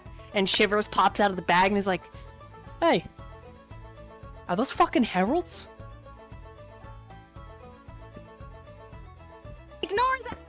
As they're running, students are like screaming, and he's like, "And amnesia, and amnesia, and amnesia!" And he's just like blasting students with like purple glitter that hits their face and plumes into dust, and they don't see him or Passeroni. Betty's just like, sorry. However, what does happen is Passeroni's shadow that is cast turns into an eldritch being to swallow people until the amnesia work, and every time he's like, "Oh, dang it." He's like, "I'll make sure they don't remember." Oh, dang it. Yeah. Like, try putting him back in the bag. Just like, no, Pasta, don't do that. "I'm just trying to help you, Betty." And Steven's like, "This way! It's this way! I know it's this way! And amnesia! Amnesia! Amnesia! Amnesia! Amnesia! Amnesia!" You like pink-haired guys. Poof! Amnesia! Yeah. Where are we going? What's going on? I don't know, but I sense it. It kind of reminds you of Chucky running forward. Yeah. Anyways, Yosef, what do you do? He's just gonna look at Shivers, be like, "Well, I guess we fucking run now." And Shivers is like, All right, mate. Time to put on our eye patches and get to be pirates going after some booty. Wait, we don't even have eye patches, he mate. pulls out a hook that's plastic and pretend. And just screams, don't- "Arr!" Bloody hell. All right. Tally-ho. Right. So the two of you run. And Steven is just turning everyone amnesiac. And as he slides around the corner, I need, Arca, Priscilla, and Izeel. All of you get this tingling sensation. There's a very specific feeling when a herald arrives. There's something feral about this feeling. Maybe a little gremlin-y. But you recognize that unknown, godly-like sensation. Your soul crystals in your chest begin to hum. And, Professor Elias trembles. And the room gets darker. And then he vomits. And as he vomits, this slimy creature that is still attached to him, so it hasn't been sucked back to elsewhere, is anchored to his flesh and maybe even his soul. The door that slides open, and a pink rabbit smoking a crack pipe is like, oh yeah, it's time to rumble. Everybody, let's fucking transform!" And he's like foaming at the mouth, like, sharp teeth, flames. The question is, do you transform? Just transform. Yes, Priscilla transforms. We transform.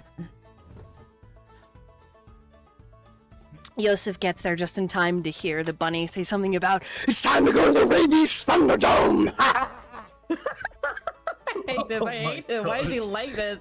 This was appalling. It's a little frightening. Behind him, laughing not so maniacally, is the plushy snake that's like, "Ha ha ha! Yeah! I love rabies!" Yosef, do you transform? No, he will not transform in this moment because he doesn't feel like he can be of any use in that capacity Okay. when it comes to like helping the professor. There is a creature from elsewhere that has manifested and can only be defeated by Magi-Knights. And Yosef can see it. Can only be is manifested, like fully manifested. Correct. Like the room has gotten darker and it's morphed and it's changed. Yeah. Oh, I guess if we're gonna fight something, then sure, yeah, he'll transform. Okay. Begrudgingly, but he'll transform. Everybody gets to describe their transformation scenes. The darkness is more than average. It's thick, gooey almost, and pulsating. And as each of you transform, the world morphs with you. Almost like a domain expanding and enveloping you into this combat scenario.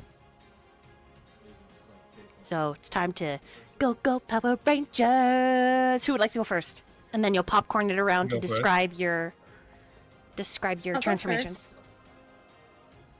Go for it. Priscilla was rearing to go. Okay, so at first, there's a beam of light that comes from where her soul gem is, like near her chest, where her brooch is hiding under the cloak of her uniform.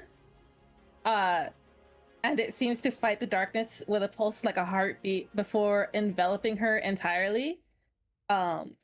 Ribbons seem to form around her, creating bright white clothes that are once again combating the darkness of the tendrils that are taking over Elias. And as the light dissipates, roses seem to bloom under her skirt, and like the rose that is her brooch also seems to bloom, and in the middle of that brooch is the face of a roaring lion as vines lengthen out from behind to form a staff.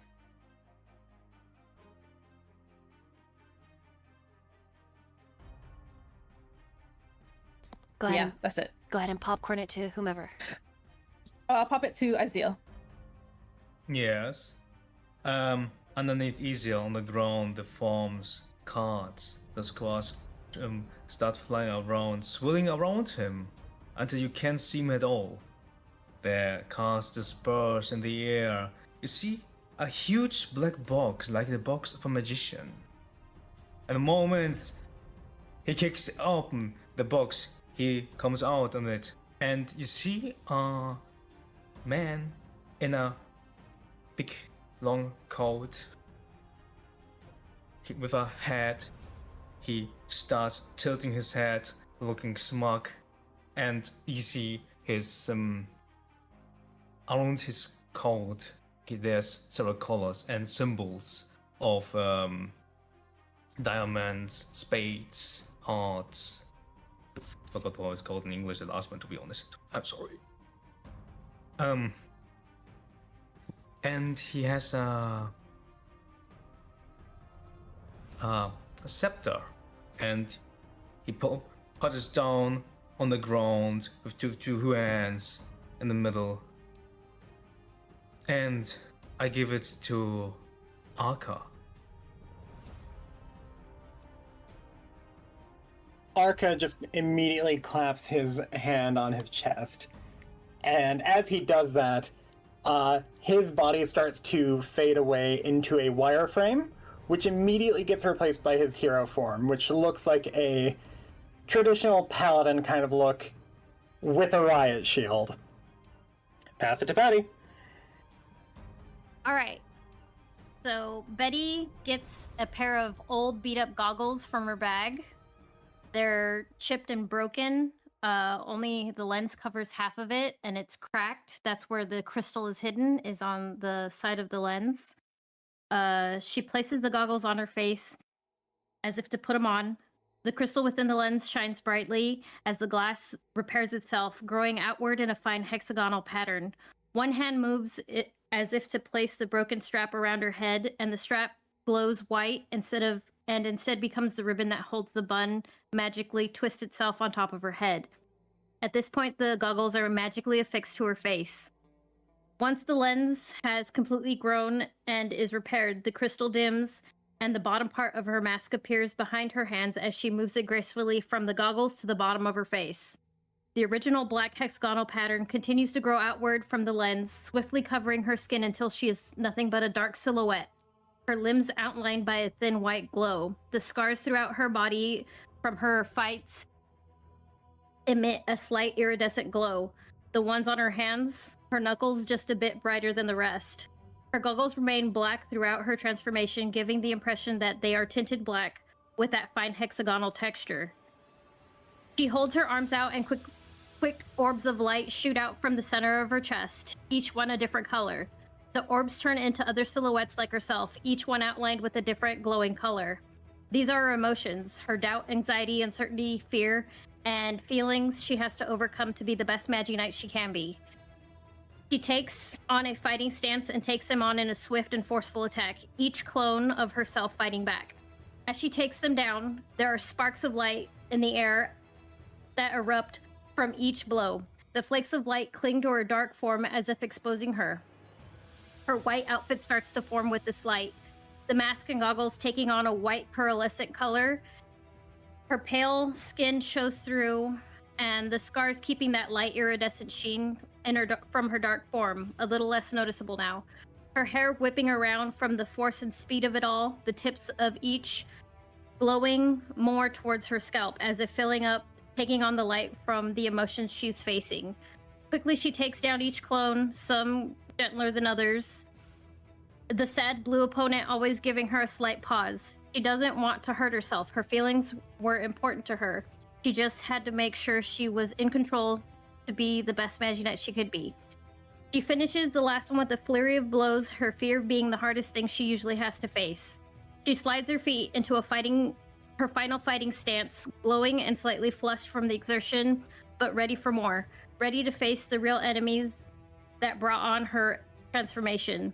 She finally opens her eyes, blinking once, her irises glow brightly through the mesh of black hexagon, giving a glimpse of her face under the goggles before the black consumes the lens again. Each hexagon cell acting like a pixel of light, her eyes being the source of light, for a pixelated expression that shows through her goggles.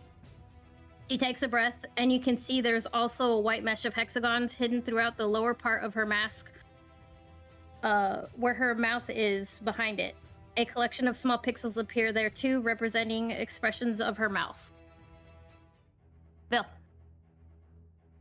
As Yosef stands like the furthest away from everyone, he extends his hand and snaps his fingers. And as he snaps his fingers, there's this building whirlwind around him, as within an instant, black and purple begin to engulf around him as he is consumed by a black-faced lion that just eats him whole, coming from the ground up, and the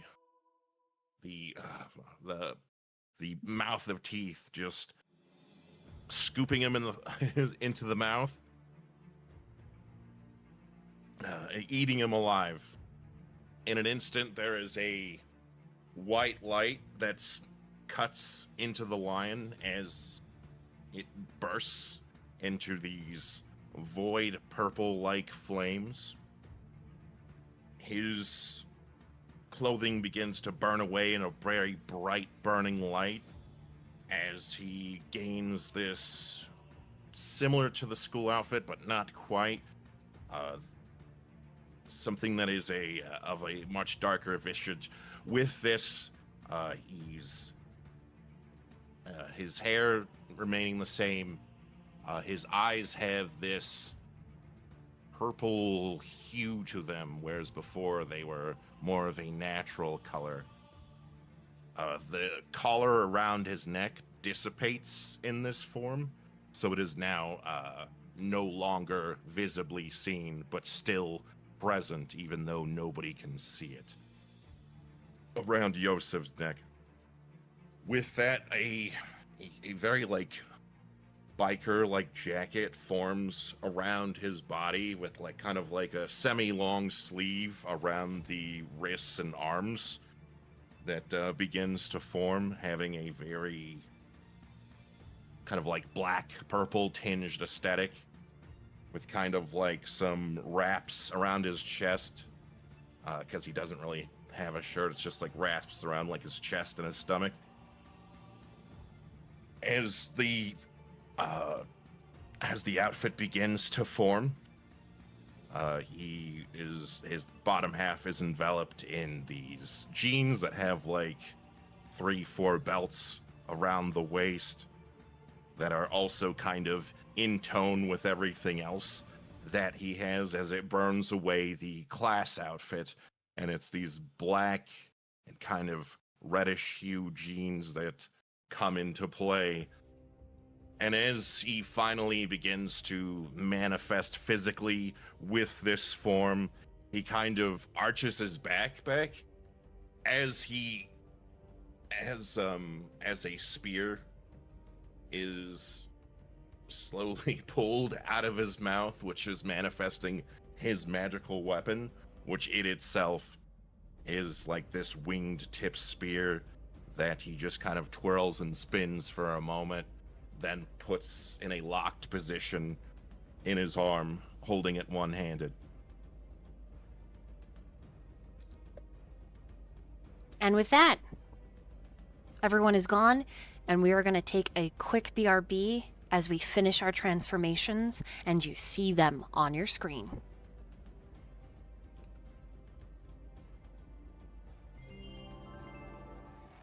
Hello, we're back. I need everyone to roll initiatives. And here are our Magi-Knights. Woo, woo, woo, woo, woo. So we are beginning combat. Combat for chat and players is slightly different. There are only 3 actions. However, there is so it's a standard, a bonus, and a move. There is, however, a free action in which you can use dynamic objects. I do not think dynamic objects will be used in this fight, but in the event that they are, I want anyone that's looking on their PDF, I'd like you to go to the combat chapter to help answer any questions. I have mine open as well.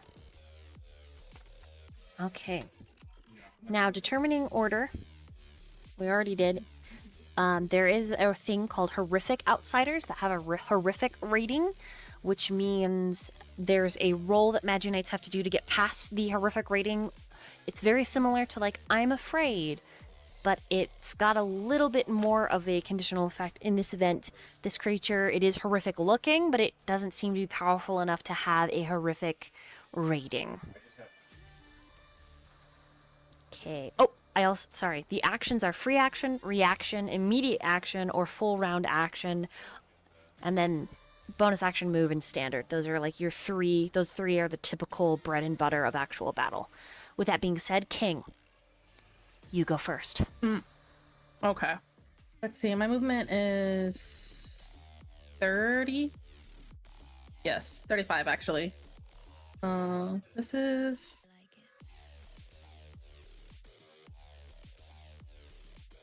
I'll go here. 0 damage. There we go. See? Okay, she hits it, but yeah, now it's Izeal's turn. Okay. Okay, there's a corner, right? I move around here.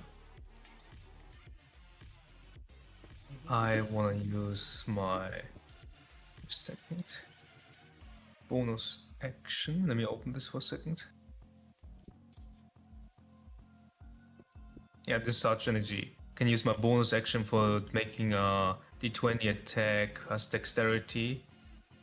30 feet, 1d6 plus mam. Okay. So I have to take one of my cards, this one, demorphize it this, and basically throw it to him, to this creature. It gets face up to the non-usable cards, and I'm going to do an attack roll now. Your dexterity modifier.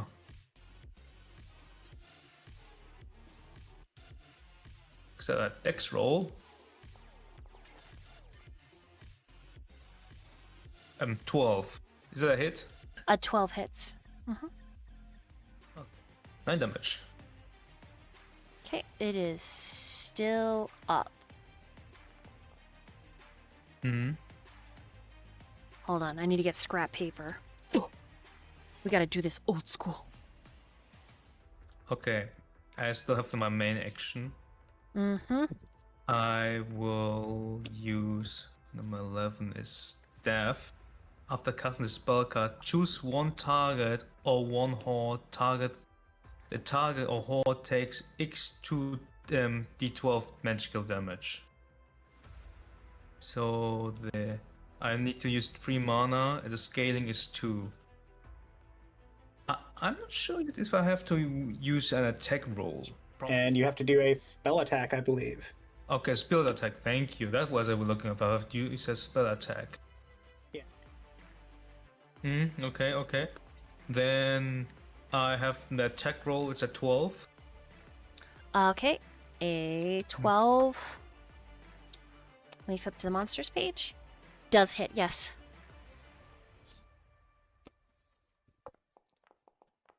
Eight damage. Goes away. Okay, nice. So you've done 6 and 8.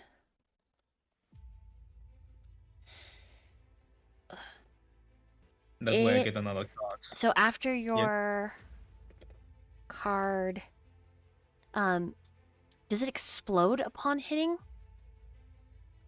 I will define it. Basically, the card hits the creature and scythe comes out and hits the creature from the card. Like, arms are coming out of the card, holding the scythe and then sweeping the scythe. Cool. So as the scythe cuts, the creature kind of starts to hang off to the side, making this very horrible gaseous noise, like a wet fart.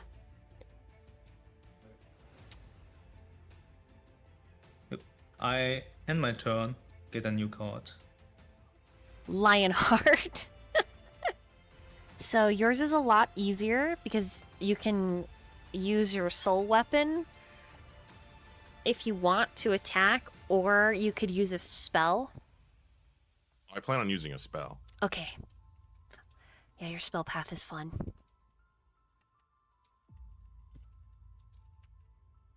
Oh, you're both of them are fun. Oh. Now, is this like can I ping? I can. So this right here, is this like a wall? Yes. So you have Okay, wonderful. technically like partial coverage, but you can cast around it. You could cast around it. Mm-hmm. So I'm gonna move like right here to where it's like right next to Izeal. And I'm gonna hit him with the beam. That gives me an 18. Hits, yes. I think for that is 3d8s. Oh. Oh my god! Yeah, it's disgusting. That's gonna be 19 damage. Oh my god. Okay, this thing Do you want me to? looks. Do you want me to play it out, or you just want me to just go with the thing? You can describe what it looks like, but let me do math to see if it's still alive. I didn't know he had a Gotcha. fucking railgun.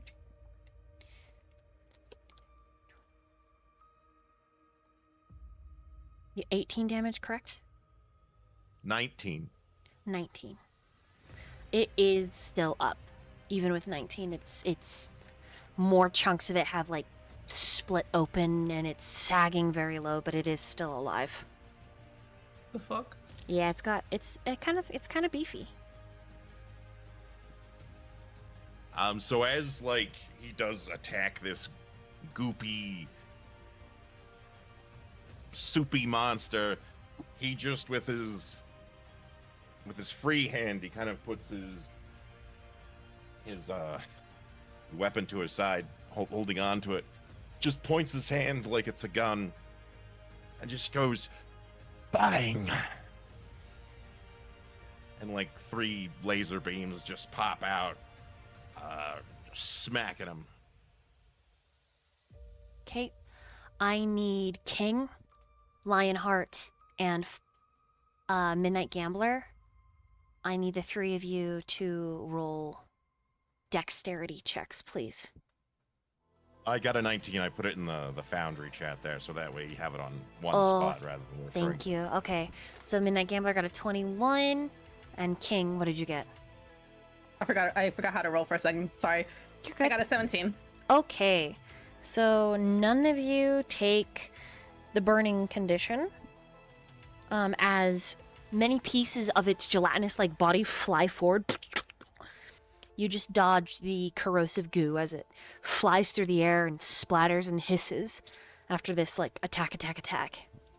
Anything else for you, Lionheart? Because like D&D 5e, if you have more movement, you can move, like, back. Move back Mm-hmm. You have up to 30 feet. to 30 feet. I mean, already did kind of move, didn't I? Yes. Like, first thing is I moved right next to Midnight Fortune here, so Yeah. I used Pew Pew with the beams, or rail cannon, I guess, which is kind of accurate. Railgun. Mm-hmm. Railgun, rail cannon. But you have up to 30 feet of movement that you can, like, split up and spend at any point in your turn.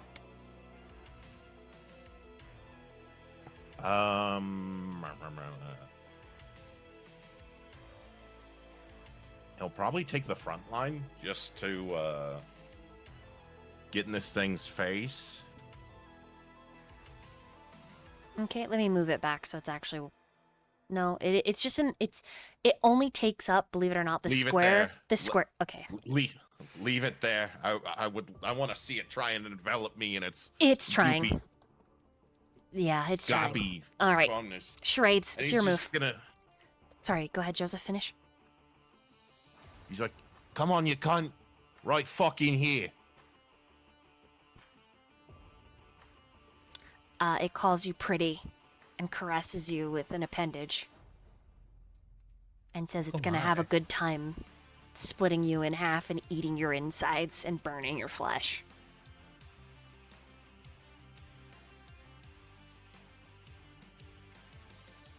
Charades, your move. Okay. See, I should probably move. Oh, can't do this one there. I gotta do it over here. Okay, let's see. Oh, hello. Does his square count as one? Yeah, I would let you through. So, Okay, like, 1, 2, 3, and then you can move up to 6. So you can get right up in his face if you want. yeah. 5. And Uh-oh, I have bad news. 6. I have a What's hard bad news? I have a hard time reading your handwriting on your character sheet. My handwriting, you don't do the cursive? It's my brain is so special and smooth. Yeah. Tell me what to push and I will push it. Okay, so D20 plus 3, 4, 5. D20 plus Mhm. 5. 1, 2, 3, 4, 5. Roll. Okay. That is a hit, and you do 2d4 plus 3 points of damage. when you punch with your hero power glove. Okay, so D4. That's. Hold on. How do I do? Hold on. Oh, there. This Okay, this weapon has forceful. This weapon is capable of hitting harder than normal. On an attack roll of 16 or higher, which you rolled a 16, forceful is triggered. When this occurs, add an extra 1d6. So, roll your 2d4 plus 3, and then a d6 on top of that. Okay, and then a D6, a Yep. D10, D8, D6. Okay, roll. I think I did that right. Yeah, Maybe. perfect. You did. So 11. Well done. All right, Betty, how do you want to do this? What does it look like when she kills this jelly monster?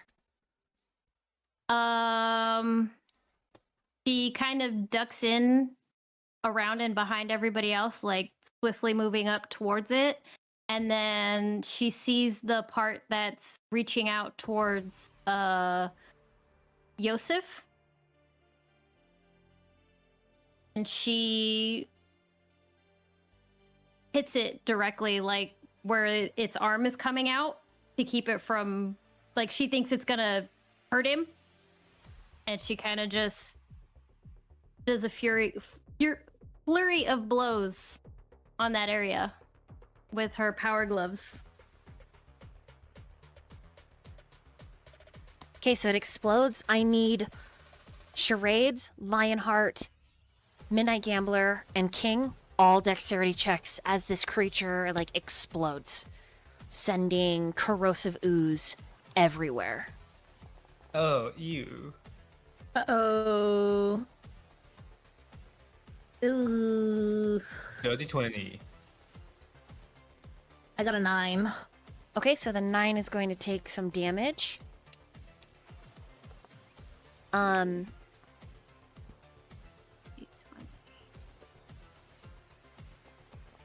think I did it right. All right, Prissy, re-roll and use the new value. Now, I am going to use the Streamloots card that was the minus 12 to this damage. So, I got 14 that time. okay. Oh, that's a nat 20. Betty got a nat 20. Okay. Nice. So the two 14s will take 1 point of...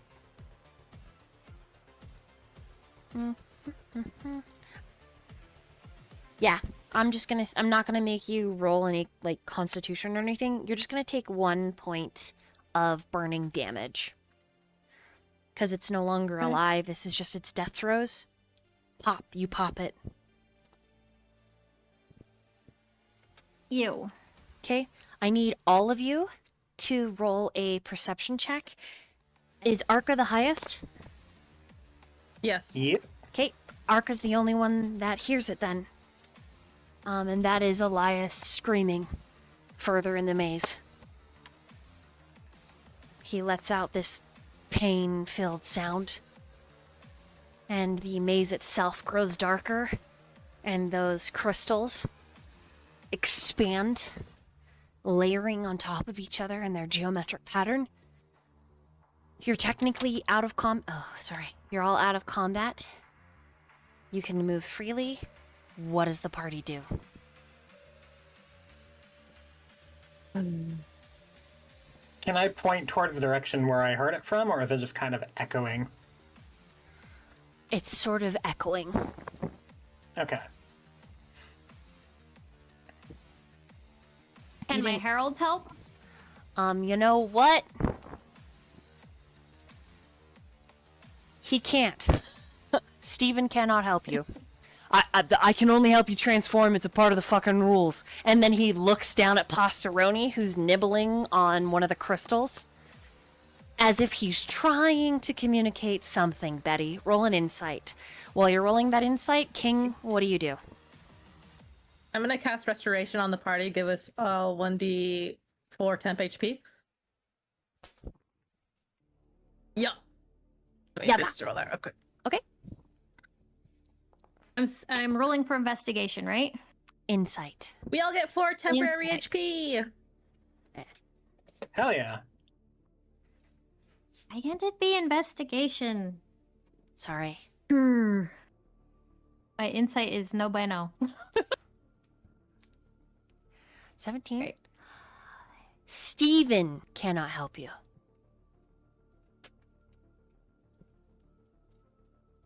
Deroni? Yeah.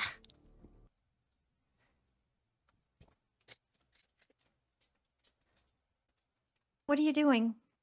I was just eating these crystals. It tastes pretty yummy.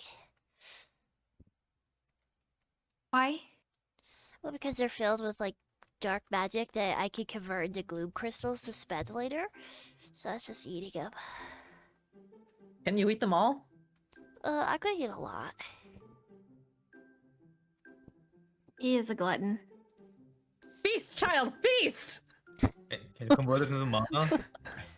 Uh, I can do a lot of things. Like this. And he coils himself up like a spring. It's a pretty cool trick, huh? Can you become bigger? Yeah. that gives Arca a little bit of an idea. Hey, Can you become a Magic monster that will Keeper. eat our enemies? Sorry, go ahead. Yes! Magi-Knight! Thank you. How tall is this wall over here, about? Like, would I be able to potentially hoist someone up there? Probably, but it's like 20-ish, 15-ish feet, depending on... Because they're really uneven. It's like geometric blocks Mhm. stacked on itself, yeah. Cool. Could we parkour? That's what I'm trying to help you out with. Yeah. Arca's just gonna pull everyone just like this way. We can maybe get some leverage over here. And he's going to duck down and put the shield over him to work like a platform. Just one of you, climb. Priscilla doesn't hesitate? Question mark? She's used to stepping on people. Period. Go ahead and move your tokens. Okay. Posteroni will slither up Betty's ankle. And Where did Steven... Arca go? Steven, forward. North. Athletics, or I'll allow you to use maybe even coordination, because Arca is assisting. So if Wait, did you need me to roll athletics? Sorry. or coordination, yes, everyone. Wow. Also, King Priscilla is not poisoned. She made the 18 DC, so I got an 18 on athletics as well. okay. So I'm like a cat. the 18 makes it up. Betty got Betty got a 17 or 18. Barely rolling. I haven't done it yet. Sorry. Okay, here we go. I think I did that right. Ooh, 22. Okay, the both of you make it up. What is Yosef doing? And what is Midnight Gambler doing? He's going to get up too, but I go up. I go up. Wait, can I take one of the crystals? It will be, if you're gonna brute force it, it'll be an athletics. Athletics. You might have to fight pasta for it. Yeah, Pastavroni Okay. is slithered up. I can feed it. You can feed him. You could From also my talk vantage point, to him about maybe him giving you one. And that's not pasta. If he wants it, he'll be like, "Excuse me, huh?" He is just a baby. Mm-hmm. Mm-hmm. I try my luck first. 16. You break off a piece, and it burns, like it is so cold that it hurts. I drop it immediately. Pasteroni picks it up. Thanks for the treat. Bon appetit! Yeah, you should be careful. This is evil magic. It could eat your soul and break your crystal. And his eyes go all wall-eyed. Yeah, enjoy the meal. after his hand almost getting freeze to death, he wants to go up to Arca?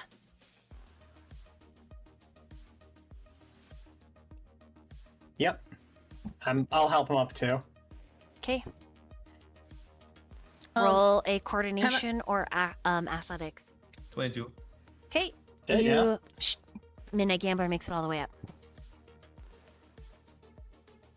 Alright, and Yosef. Is Shivers around? Did you bring him with you? Hey, he was with me in the backpack. Then yes. You really think Shivers is gonna run? No. I mean, he can, but yeah, yeah. However, he's also done his Magi-Knight transformation. He is a pirate. What? Yeah. What? Shivers is a Magi-Knight. He's a Magi-Knight sidekick. Yeah. That's so cute. Not a herald, but, you know, he transforms. I really thought he was a herald this whole time. That's okay. You never called him one, but I thought it was implied. We should probably catch up to the rest of them, yeah. So in his Magi-Knight form, I shouldn't say he's on your shoulder. He's actually the black lion that you use in your transformation. So he's basically your mount. Like, he's a big, spiritual, spectral boy. Yeah. And he's gonna nod. And his voice is like, imagine it's like deep. Like the voice actor for Darth Vader. Or Mufasa. Same person, huh? Same person. Same person. I know they're the same person. That's why I said that. Yeah. Remember who you are. Oh boy. He's gonna ask Shivers, you scale these fucking wolves? He can help, yes. Fantastic.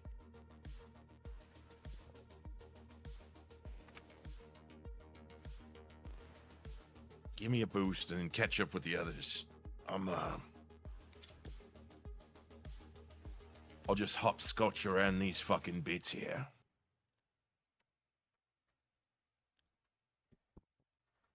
Okay, just so he's going to catch up with the others, or he's going a different direction, I'm sorry.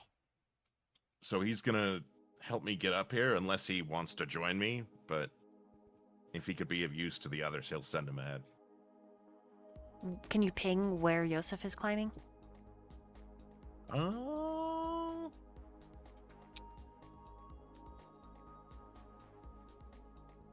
fuck it, we'll just join the rest. Okay. Can I have Whoa. can I have everyone roll to notice something about Yosef? What would we be Would rolling? that- I'm asking Vil if that's okay. That's fine. Because it hasn't been obvious yet. Oh, I see. Yeah, you sure? I think so. Okay, then I need everyone to roll an insight. Yosef doesn't ask for your help, Arca. I will note that no one else can see the spectral lion, Shivers, unless he wants you to see him. He literally just helps boost Yosef up. And it looks like Yosef, like, glides, like he's flying up. On those insights, I got a King got an 8, Betty got a 6, Midnight Gambler I got got 22. 19 and 20. Okay, so the 19 and 22. Yosef seems... And you go back to Professor Elias's class. There's something brutal and ruthless about him. Just so you know, this is my theme song in my head for Yosef. What's playing right now? Thick. Okay. So as he straightens, there's just something that doesn't scream merciful at all. And there's kind of a smile at all this violence. Okay. Arca, you're the last one to pull yourself up. Please roll in athletics for me.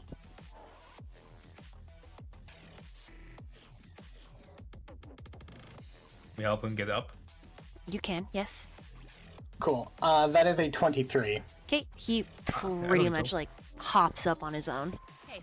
So all of you are up here. King is asking how far out can I see? I need a group perception check. We have a group 77. Okay. You can barely make out Elias, and only because you witness as a group his arms pulse underneath his professor's clothes, and he rolls up his sleeves, and these arcane symbols hover less than an inch above his flesh, fully expanding and twisting, and there's the sound of a great chiming grandfather clock. And he causes this creature that's really close to him to move back 30 feet. And then he lets out a horrible scream in pain and falls to his knees.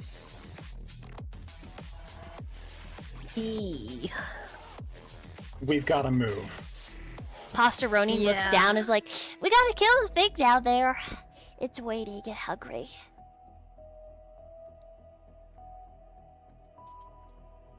Has the Can we- creature here seen us yet? No, Can we run along the top of the wall? you can certainly try. This is a break right here, where I'm pinging for you guys. Mm-hmm. This will be a coordination. All of you will need to roll a can do that. coordination. And if you fail, you fall. I can do that. Okay. Yeah.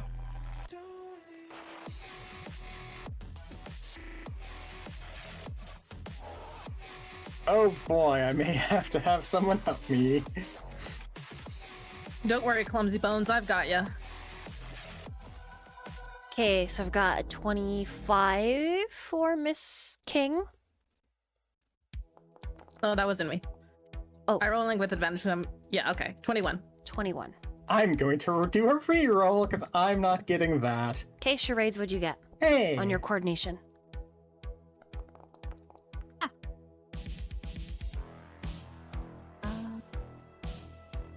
Sorry, it took me a bit to move my token. And here we go.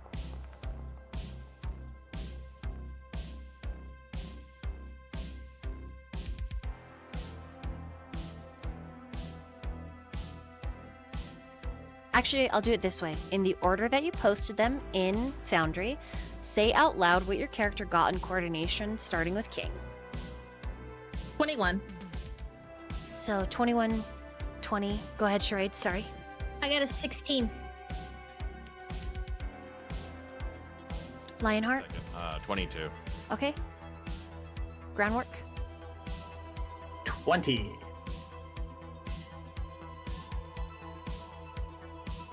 All of you can make the jump. And then you notice that there is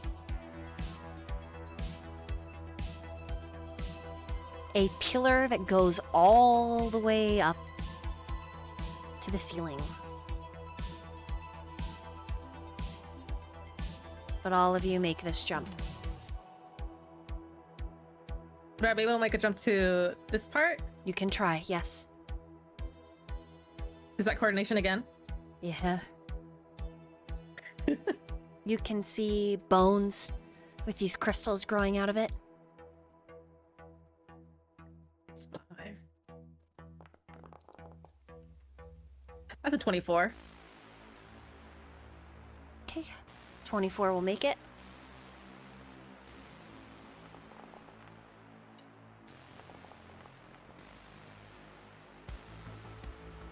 Charades. Betty, all of these nat 20s, holy shit! Betty will make it. 18. And 18 will make it. Ooh. 17. 17. 17 makes it. And Arca. 16? 16 does not make it. Oh boy! Can I give him assistance so he can roll again? What does your assistance look like? I'd hold out my staff for him. Just grab Roll it. one more time, Arca, if you grab it. Okay. That 20! Okay, Arca makes it over, and then all of you, as a group, as a squad, jump down. Anyways, so y'all jump down. There's a cool pose. There's a moment where King and Arca, like, they kind of shake it off. Like, what the fuck? Why did we just pose together? But because of that, everyone gets a plus 1d4 to attack. Because you did a squad pose. And Steven exhales this nasty yellow smoke that smells like some illicit drug that's maybe synthesized and says, fuck yeah, hell yeah. Immediately after posing, this jelly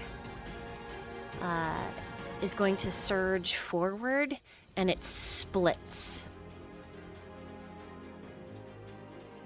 Bite me, I got the points. I need everyone to roll versus its horror factor, as all of these are strung together with viscera and ooze. What are we rolling for that one again? It's a D100. Oh, that's bad. What happened? Oh, I just looked. Yeah, failed that. I'm rolling to see what it is. Yeah, we have to roll above, it looks like. Mm-hmm. And I may have the horrified condition. I just looked over after winning the fucking pull, and then I saw your fucking roll, and I'm like, oh no. Okay, so I've got to resist the horror factor, 89, 73, 76, 87, and 44. You have the horrified condition. Oh boy. Yeah. Wait. We all? No, No me. groundwork. Okay, So everybody roll your initiatives. So gain a stress point, groundwork. You have a disadvantage on skill checks and rolls to resist. Your move is reduced to 0. You cannot take any actions that would deal damage or affect an enemy. Attack rolls used against you automatically succeed. You automatically fail any leadership skill checks you make. You are dropped to the bottom of the initiative track. But go ahead, Dani, and roll your initiative as normal. At the end of your turn, roll to resist horror again. On a success, you remove this condition. On failure, this condition is changed to the distressed condition.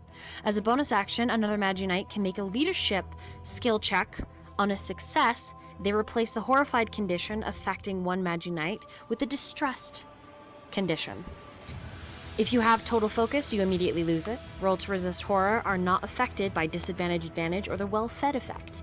A Magi-Knight can only gain the horrified condition once per encounter, cannot be removed through normal condition-removing effects such as cleanse. If you would be afflicted with this condition but already have it, you instead gain 1 trauma point. Oh no! This is very brutal, and enough trauma turns you into a bad guy or kills you. Well, stress could also kill you because it could give you a crystalline fracture. Anyways, but it just, they're stacking upon stacking upon stacking. Okay. Also, the party has advantage on their first d20 roll in this battle. Charades. It is your turn. However, your ally is horrified. Okay. So as a bonus action, you could use a leadership skill check to try to shake him out of the horrified condition. But that is up to you. Okay. Okay, who's horrified right now? Arca, aka Groundwork. Okay. My leadership is not good. Would that take an action or no? Bonus action. Bonus action? Mm-hmm. Okay, yeah, I'll do that. Okay. Not good. Not enough to shake him out of it. So go So- ahead and you can use your bonus action and your standard action. Okay. I check on Elias. He is vomiting. And his vomit looks like black ichor soup. Okay. Mm-hmm.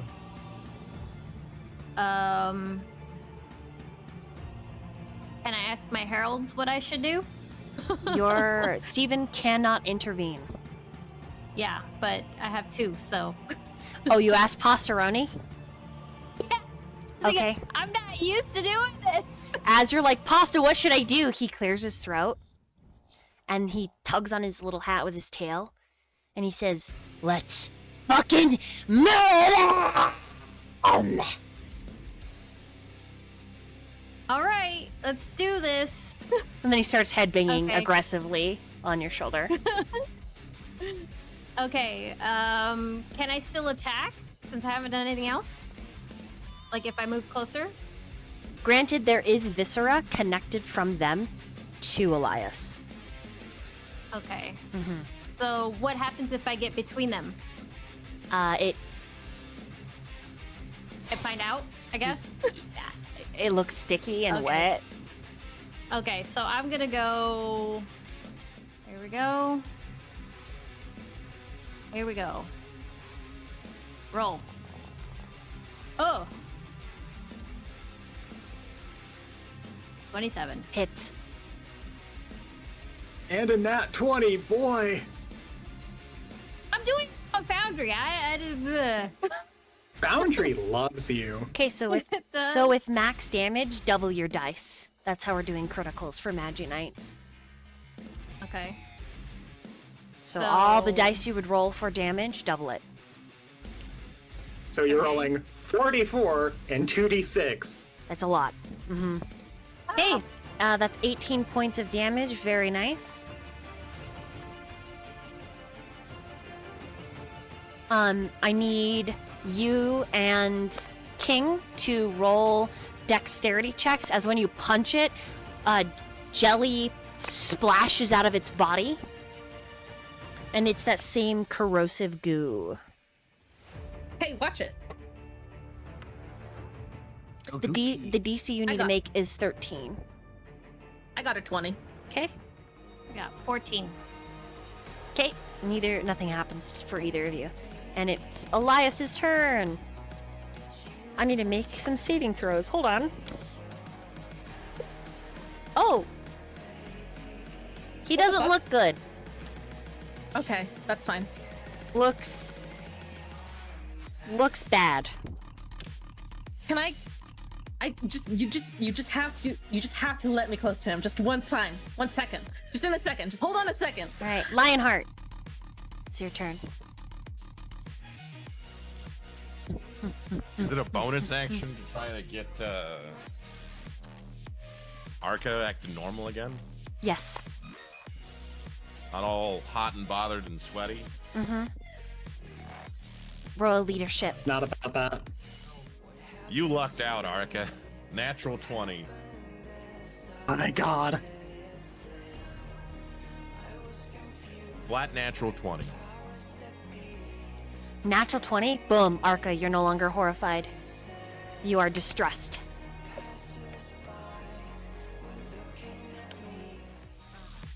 Go ahead and roll regular initiative groundwork.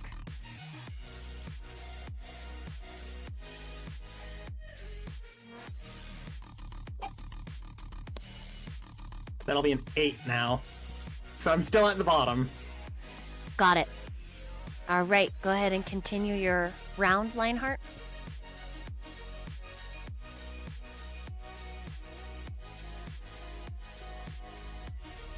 Yeah, he's just, as he's trying to, looking at Arca as he's like, has this horrified, look on his face. Did you straighten up, man? Like, I don't know what your problem is, but now's not the time. And as he's talking to him, he's just gonna point at the one on the left, this one here. far left, but this top left. How about that? And he's just gonna cast a spell while not looking at it.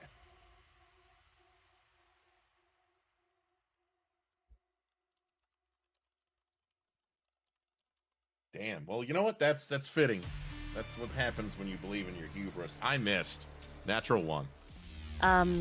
Behind you, Steven humps the air and whistles. Wolf calls you. What the fuck? You probably think it's a mockery, but like maybe not. Maybe he's trying to make you feel better. You don't know. Shitty Herald doing shitty Herald things. No. No? Okay. Fair enough. Yeah, little shitbag. So this jelly is going to attack Charade.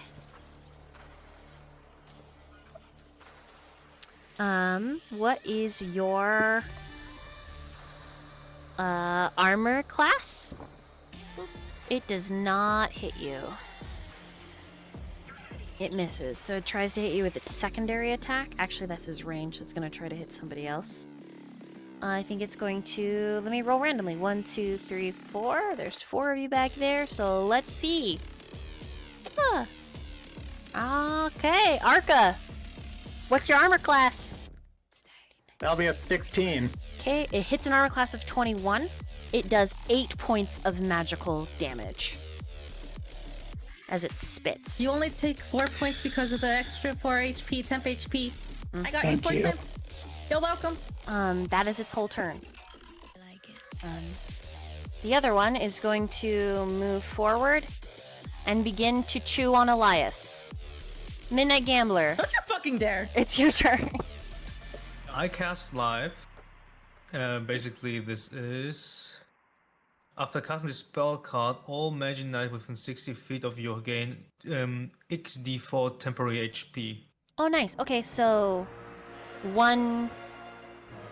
1d4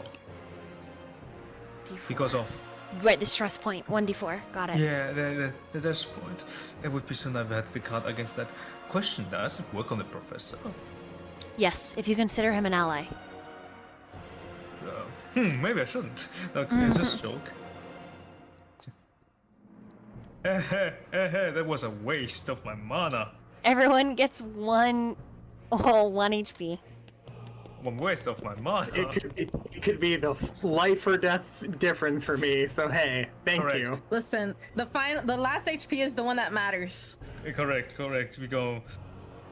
Is that in addition to what we got from Prissy? Yeah. Yes. Okay. Yeah. So everyone, unless it's it's me, has 5 plus HP. Okay. The advantage doesn't work on this one. Attack rolls on. Okay. Let me change this. Okay.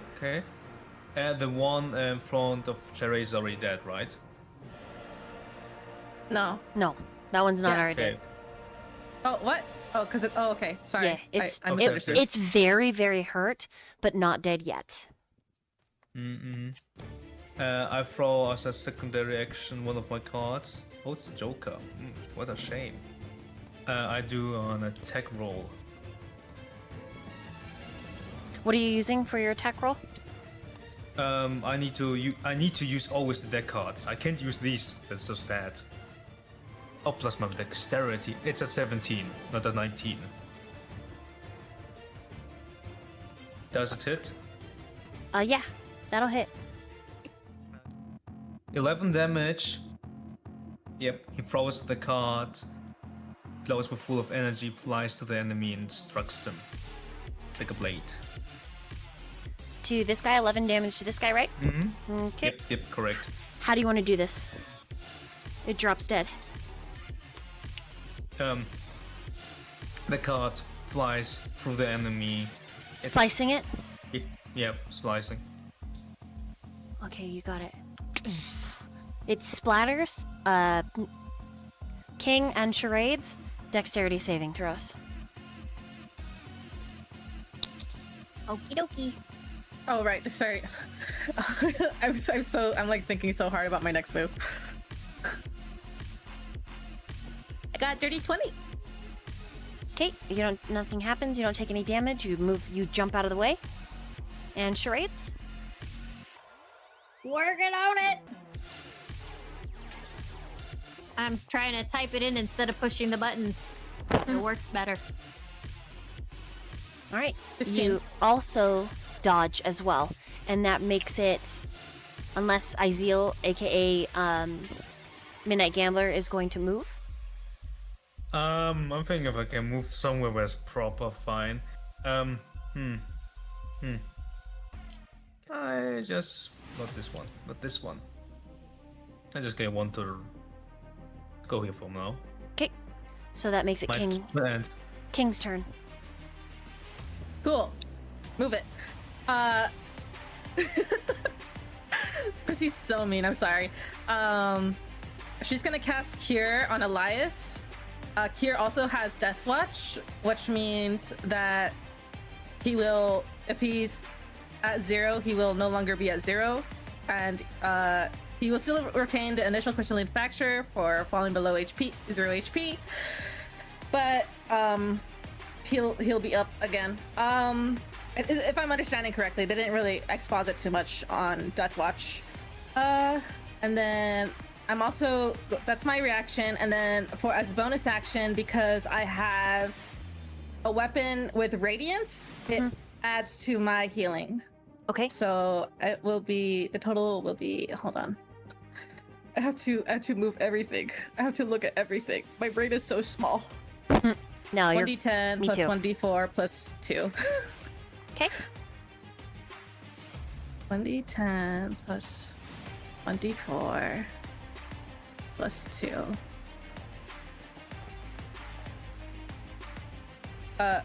That's terrible, but I guess that's fine. 5. He's healed 5 HP. Okay. He sucks in a breath. And when he blearily looks at you, he blinks. There's something soft in the expression.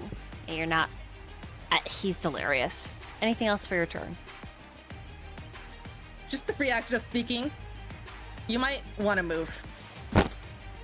Get the fuck out of my way. And that's it. That's all I have. Okay. So it's this creature's turn. It is going to...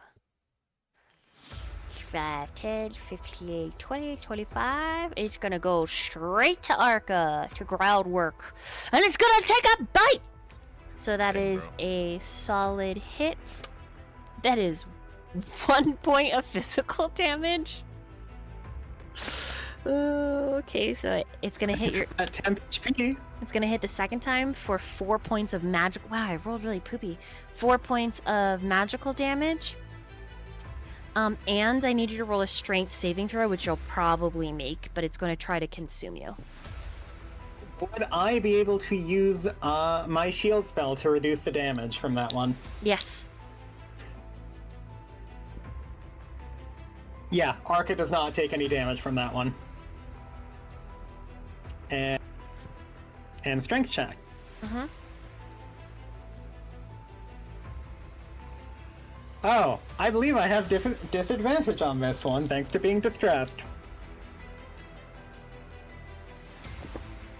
That is a 13. That is what you needed not to be consumed. Oh, thank God. Good job. Because it would have been really bad if you were being consumed, because then you'd go back to the horror condition as it slowly ate you. Okay, it's this creature's turn. Awesome. It rushes forward and is going to attack Midnight Gambler, putting itself between Midnight Gambler and Elias. Gambler, what's your armor class? Never mind. 15. That's a miss. And it misses the second time. Okay, it is this monster's turn.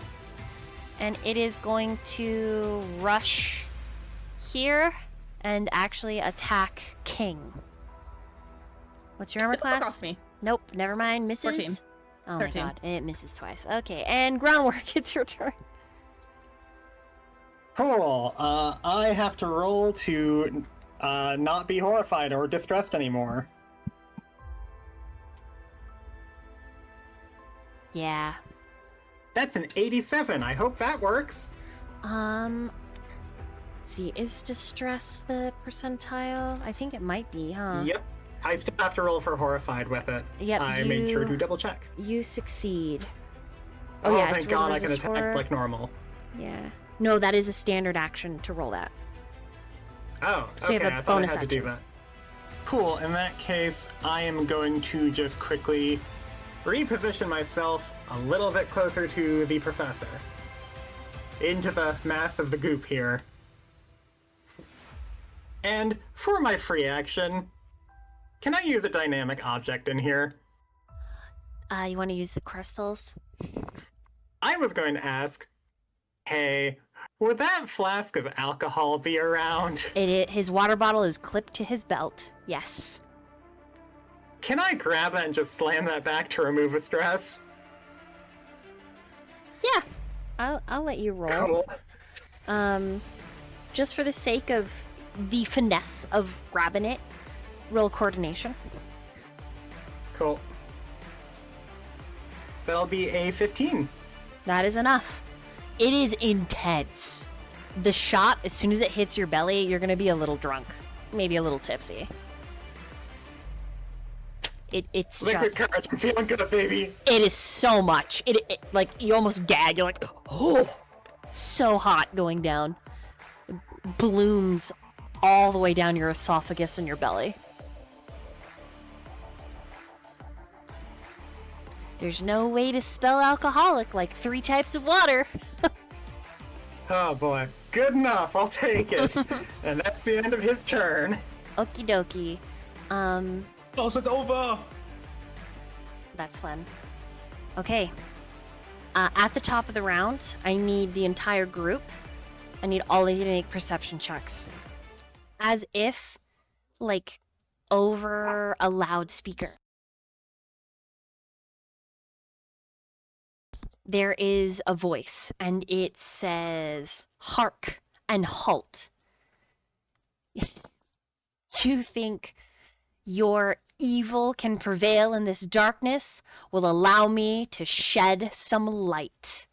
And a bunch of throwing stars that glitter like bioluminescent, like, are shot across the way. And another Magi-Knight joins the fray. And this is what she looks like. For Lionheart, it's like she just came out of nowhere. It's like, wait, what the fuck? Hold on. She's got short blonde hair that then like mushrooms out into a really long, almost ponytail that's layered. Her ears are all elvish and her eyes are the glowing, like, pearlescent that kind of reminds you of charades. Yeah, and you guys are gonna love her name. Ready? She says, "Captain Starbreath is on the case." What? Oh my God. That's Top rest. You. What? Wait. Okay. Thanks. Starbreath. Are we really ending here? Are you kidding Yep. me? Are you kidding me? Yeah. I can't keep doing